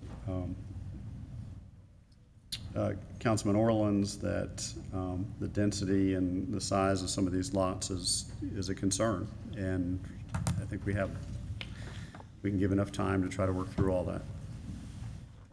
Does anyone else wish to express an opinion before I turn to the applicant to see if he's willing to agree to an extension? Mr. Applicant. Yes, sir. You are now called upon. The statute says that if you agree, this council can extend it. If you do not agree, this council cannot extend it. So you have 2 choices before this council on this deferral. You can say, I'd like a decision tonight, in which event you'll get a decision from this council, or you can agree to an extension and give you more time with this council. What is your wish? First of all, I know your wish would be to get approval tonight, but that's not what they're offering up. They're offering up to say, do you want to agree to an extension or not? We've drawn a line on 32, lot 32, and right now our lots only go to the buffer. We can extend it all the way to the center line of the creek and get to the minimum lot size. So, I mean, I think we're talking about a technicality. The lot widths on the R4 lot, same thing. Those lots can extend all the way back to the creek. It's not about lot size. It's about the rhythm and scale of the homes, and it's about the separation between the homes. If you've ever seen a cottage development with too much space between them, it's obvious. And we're not just trying to get all we can on this property. We're trying to create a transition from our neighbors to the neighborhood, to our neighborhood, and then all the way to the north of the drive. So we could go away and come back with lots that meet the standard, but we can accomplish that with what is in front of you, as lot number 32 identifies. So, I mean, we'll just come back with lines. I really don't think this property,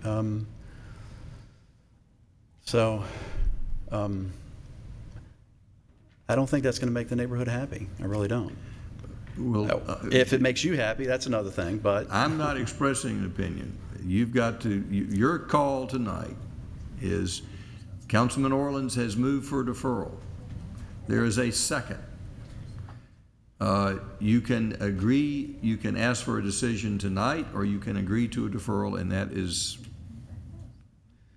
your choice. We don't have an agreement with the neighbors, with the property owners, and they've already been very patient with us. I really don't think, I don't see what it's going to accomplish. I'd almost rather request It is your call. A variance on the lot size if that's required, if that's acceptable. There are differences of opinion as to whether or not you need a variance. I'm not sure that'll make any difference in the council's final decision. The question for you at this moment is if you do not agree to a extension, then we're not going to vote on the extension because that's not an option. I know it's a tough call. It's your call, though, not mine.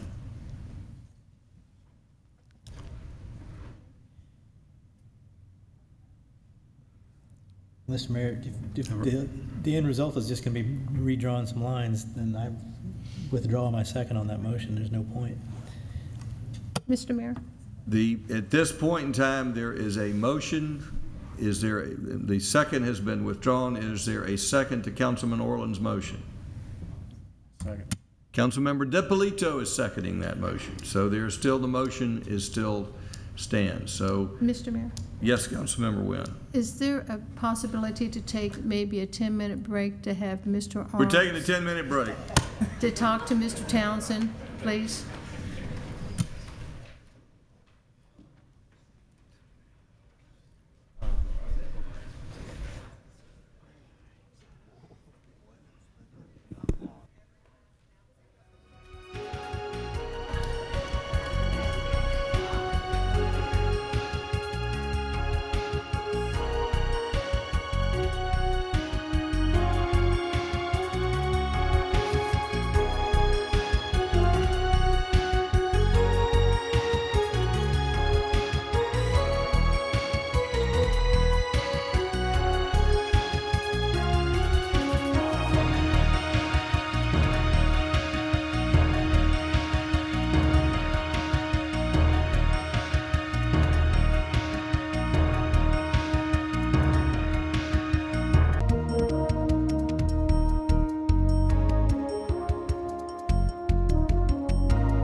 All right, when we left, when we took the break, there was a unresolved question, I believe, about the motion to defer. And the question was put to the applicant as whether they wish to agree to an extension or not. Is Ms. Nguyen or the applicant ready to make any announcements of any progress that were made over the break? I'm going to turn it over to Mr. Arms.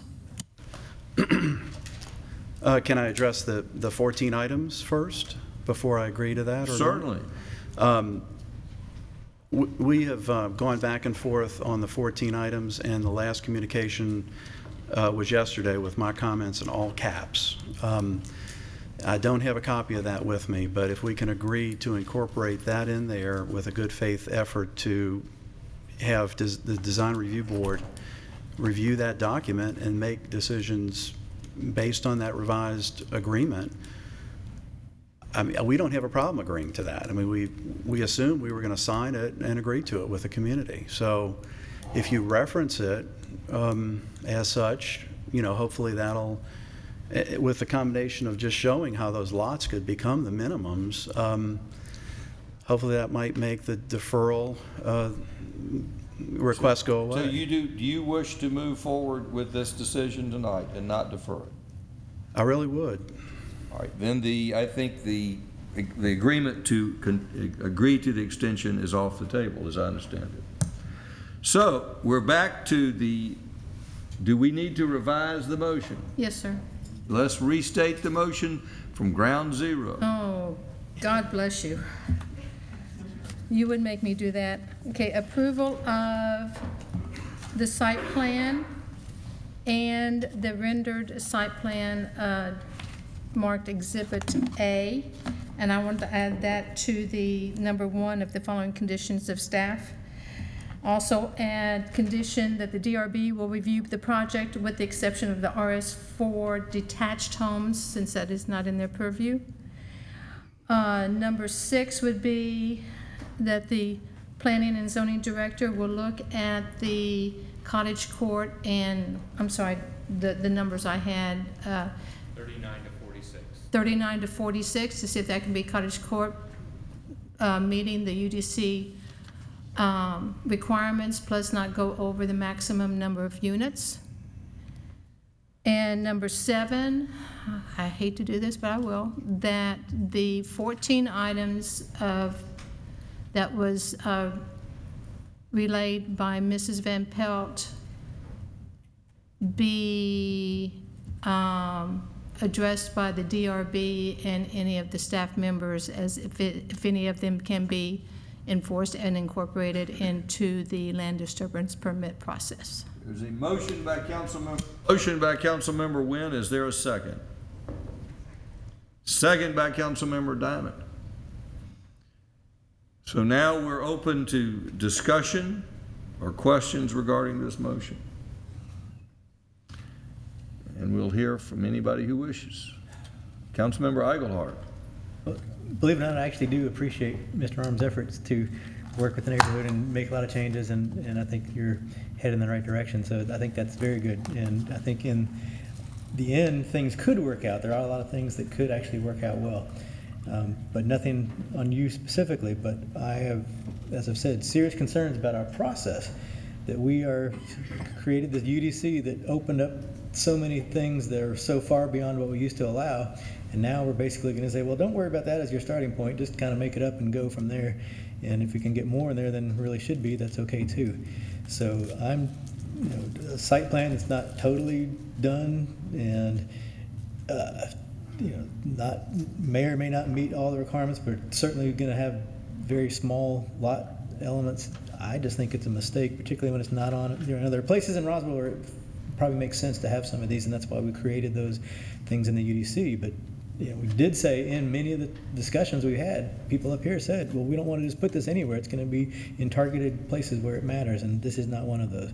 I just think this is wrong from how we're doing it and what the ultimate result will be. Anyone else wish to comment before we take a vote? Councilmember Price. Having followed this very carefully from the beginning, I have been impressed with the tendency in the correct direction. However, I just sort of feel like it can't make the transition that's necessary. You know, the RS-12 abutting RS-4, and I know that was some intent by staff to create cottage courts, but it looks like we're not even for sure going to get that. So all it ends up, it looks like it would be, you know, duplexes and a dubious buffer. So I'm just, I just don't think we're going to be there, even with tweaking this application another time. So with the current motion, I just can't support that. Thank you. Anyone else wish to comment? Councilmember Diamond. I think this is one of those projects that we knew was coming and we didn't know how it was going to go until we got there. And it is the conversation was the mention was made of protocol, and there is a protocol, but there's no way to prescribe everything that can happen. And when you're dealing with topo and streams and neighbors and all the factors involved, you're going to have to make allowances in different spots.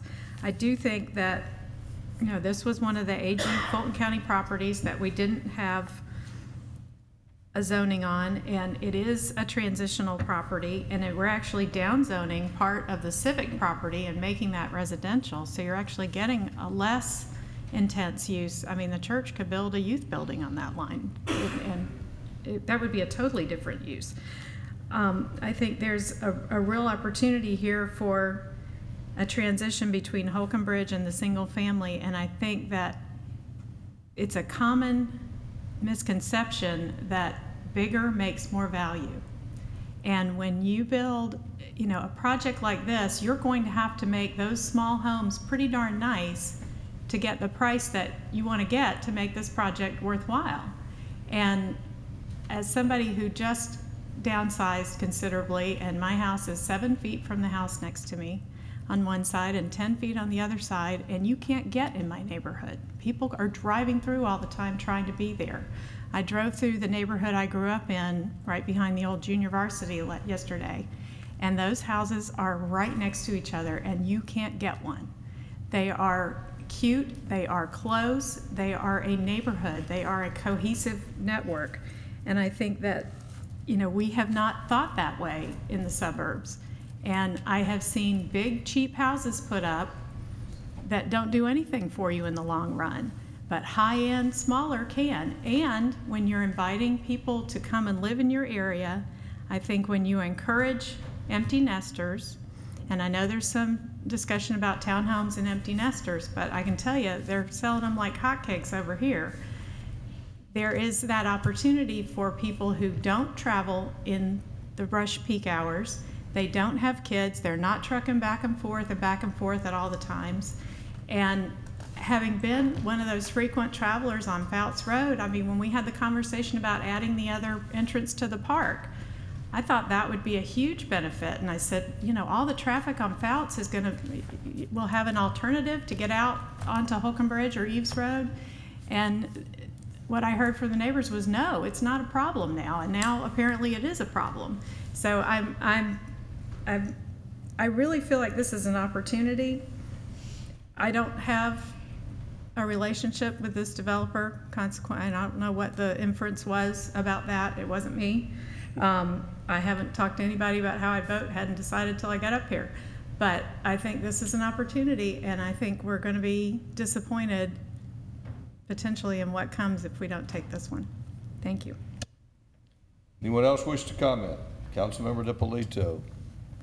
This is a tough one, and yeah, the density is a little higher than I probably would have preferred, but I like the scale of the houses. I like the layout of the community.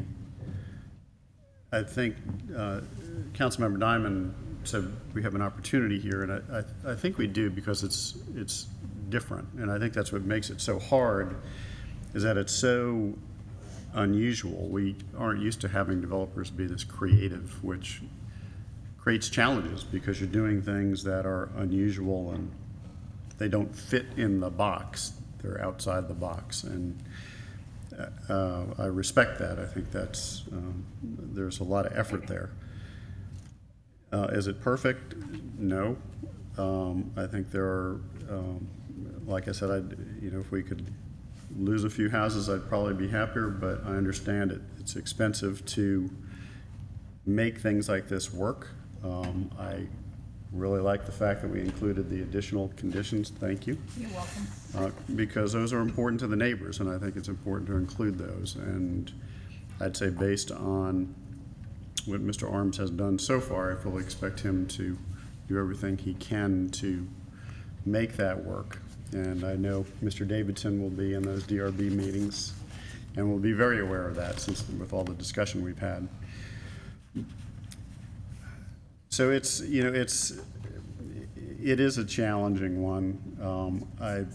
I do think it is unusual, but it is unique, and I kind of feel like this is trying to be the Mill Village, which everybody loves, and if we can incorporate that and make that,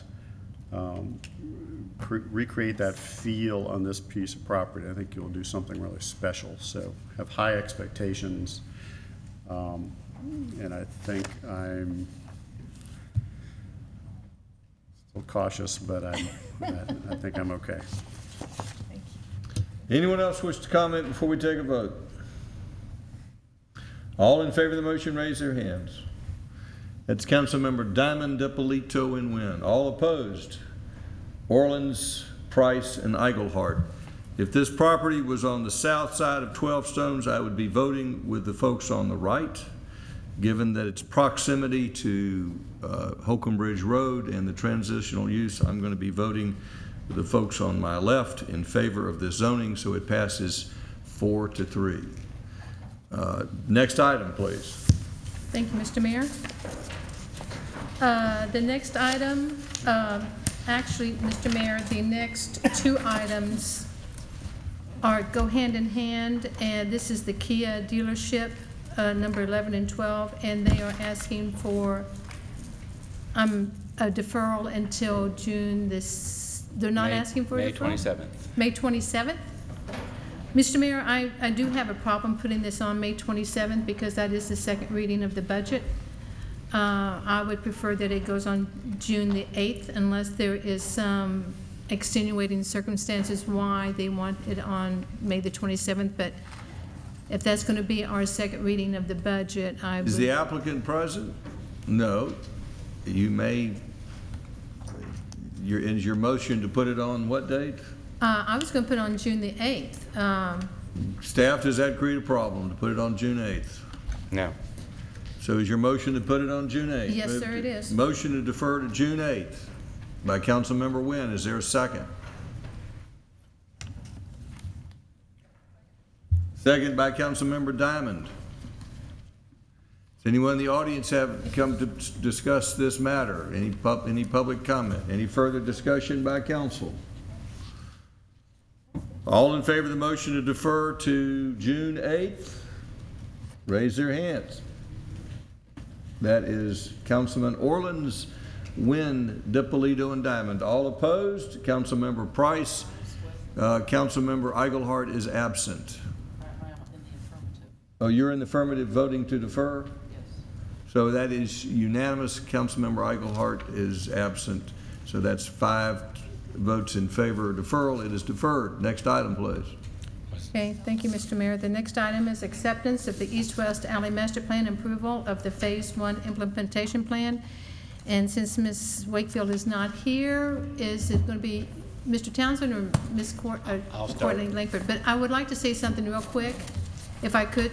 Mr. Mayor, this is Courtney's last time with us. She's leaving us on the 13th, so I just want to say, job well done, and you're going to be very, very missed. You did an excellent job for us, and we really appreciate it. So, Mr. Townsend. Thank you. This is the acceptance of the East-West Alley Master Plan, also approval of the Phase 1 implementation. I'm just going to go through a couple of slides. This is the alley in Greenville, South Carolina, Asheville, North Carolina. These were the inspirational locations that when the tour went to that and council went to those locations of where we went. This is the backup material that you were included for all of the East-West Alley implementations. This is the generalized location map, the East-West Alley. We did include some review of Canton Street, Wedge Street, Elizabeth Way, and then it boiled down to trying to implement on the East Alley. This is all the details within the East Alley location and the details related to how they wanted the improvements to take place.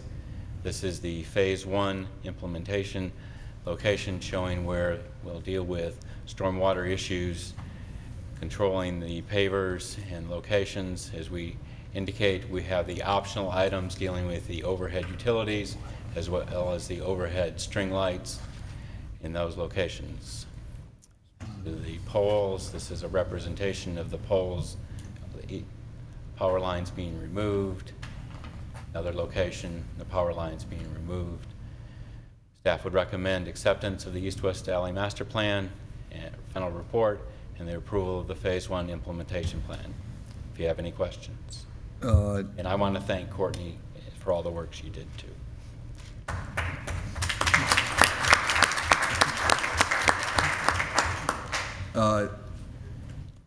Now, this would be in conjunction with the budget, $800,000 to implement this. That is part of the Phase 1, correct. That is the, I guess, placeholder that you would then have to authorize. I guess my question is this. There's been a discussion of the burying the utilities. Is that going to bump it to $1 million? We do not know that until we get the estimate back. And once we get that estimate back, we will bring that. What is your estimate of what the budget, what it might be with the utilities buried? Courtney?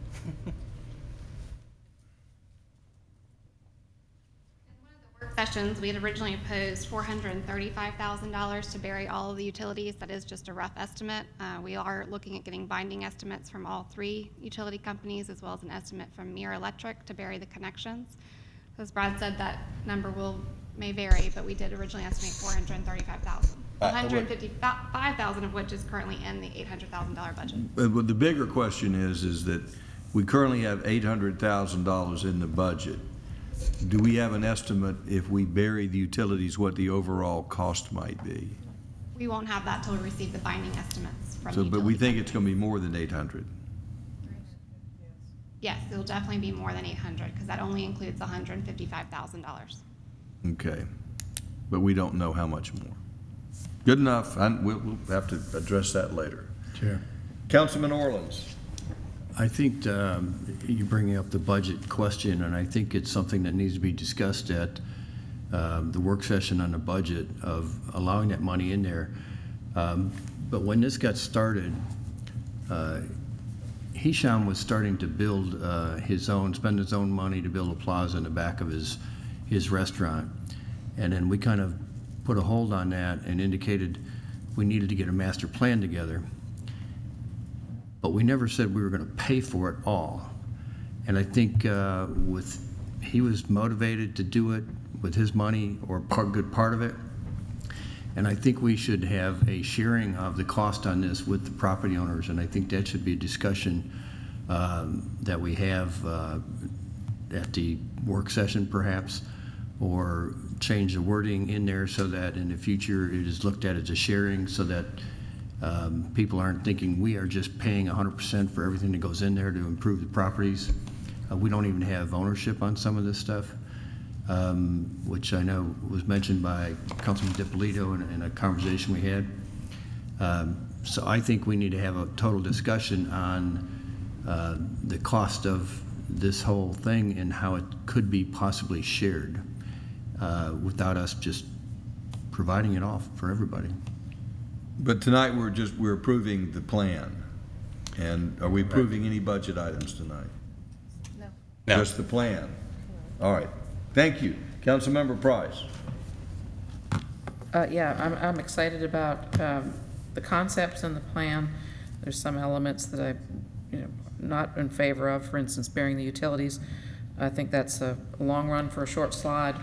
But as far as the agenda item report, all those things that are listed there, the permeable pavers, the paver sidewalks, stormwater planters, new trees and landscaping, removable bollards, street lighting, commercial trash compactor, and parking lot restriping are all reasonable things to move forward with, and I think we've spent a lot of time on this, and those things are all things that we can all get behind, and some of the larger ticket items that will be more impact in the budget probably bear some future discussion. So as far as what we need tonight, I'm all for it. Do we have a motion? Yes, Councilman DiPolito.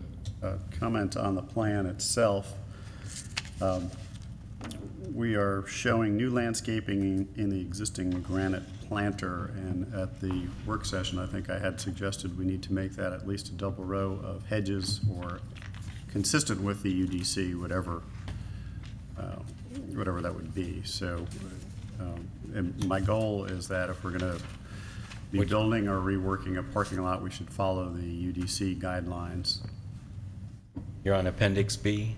Is that what you're looking at? I'm looking at the site plan. Which page? What's it say? I don't know. It's whatever the site plan is that's in our packet. May 4th, 2015. It just looks like there's a single row of hedges. It doesn't exactly say what it is, but as long as we're following our guidelines for the parking area, which we may not be on the north side either, looks like. So we just need to provide appropriate screening. And I just want to reiterate some of the comments earlier. This project did start off as a planning exercise. There was never any commitment on behalf of the city to fund any of this. And I do support funding some of it, but I think there needs to be a public-private partnership and would like to see some private participation as we move some of this forward. But I do think it's worthwhile. I think burying the utilities will have a very significant impact. So I'm excited that we think we can get some of those costs down and get that incorporated into the overall project. Councilmember Diamond. Brad, am I correct that we would have to make that decision on the burying utilities first, would we not? Because we wouldn't want to dig up pavers later on. Correct.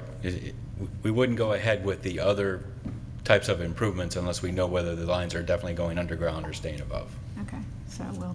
So as soon as we get a binding estimate and know where the other utilities are, it'll be back to you at committee for discussion. Okay, thank you. Do we have a motion?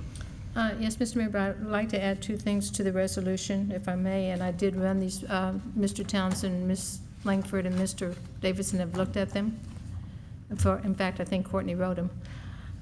One is to add about the utilities. The decision regarding the underground utilities in the Phase 1 implementation plan will not be made by Mayor and Council, City Council, until the City of Roswell receives the binding estimates from all utility companies. The second one is the string of lights. That's also an optional add-on.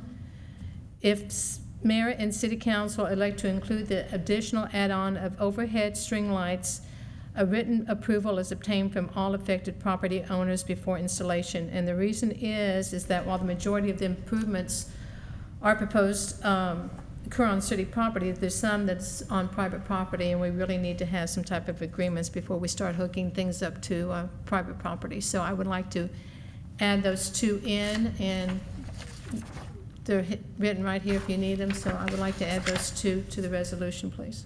We have a motion by Councilmember Wynn. Is there a second? Question by Councilmember DiPolito. Sorry, I didn't mention this earlier, but on the utilities, it says we will not, what's the phrasing? Will not make a decision until we received the binding estimates, but we could run into a situation where we kind of know what the amount is and we want to get going, but we don't have a binding. You can always overrule this decision with another council vote. Well, we can say receives the problem with not saying binding, because I think we ran into that with Oak Street. This is a resolution, folks. Right. Let's not beat it to Resolution, death. so we can solve it. Okay. Yes, resolution. I'm just. Want to make sure we're not tying our own hands. No. One more resolution, we can untie those. Thank you. I will second the motion. Motion and a second to approve the East-West Alley Master Plan with some comments. Is there any further discussion? Anyone in the audience have any comments? Yes, come forward, please.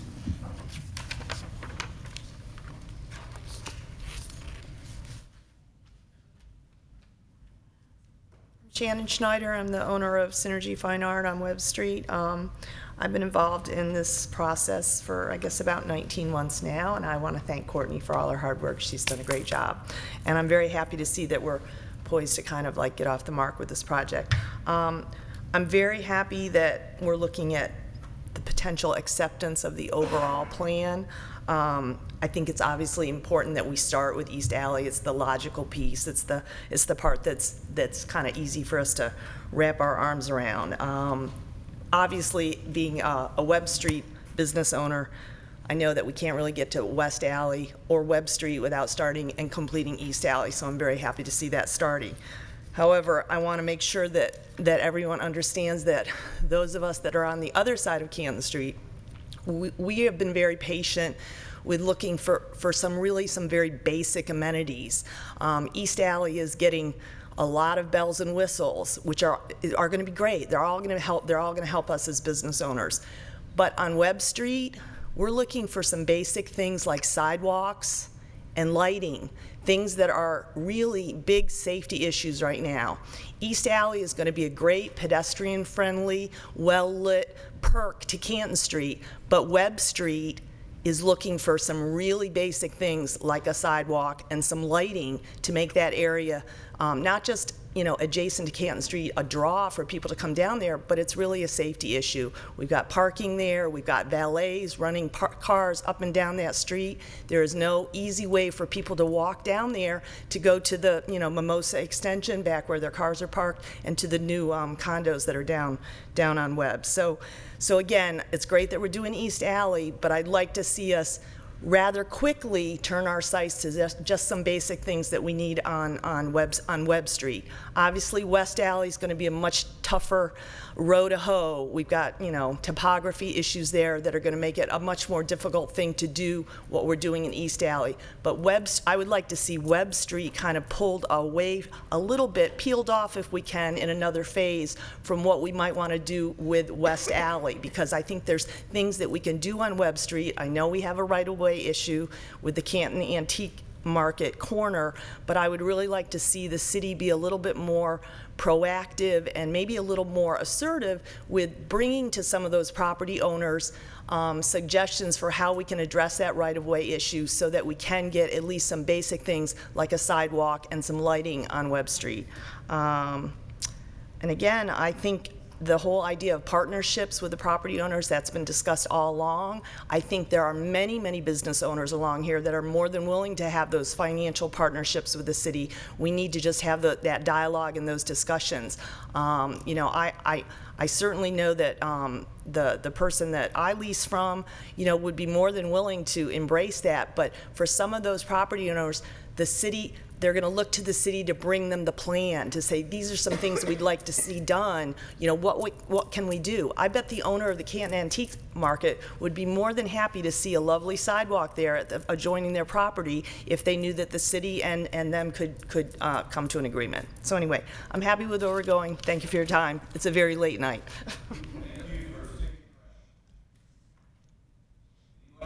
Speak from the audience. Any further discussion by council? All in favor of the motion, raise their hands. Passes unanimously. Okay, the next order of business is the approval of an ordinance for text amendments to the UDCs. This is the second reading being presented by Mr. Townsend. This is the second reading for cleanup to the Unified Development Code.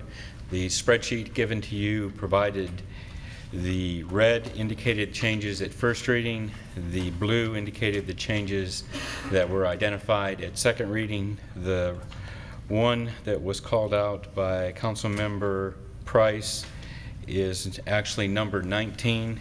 We did clarify that language related to the parking.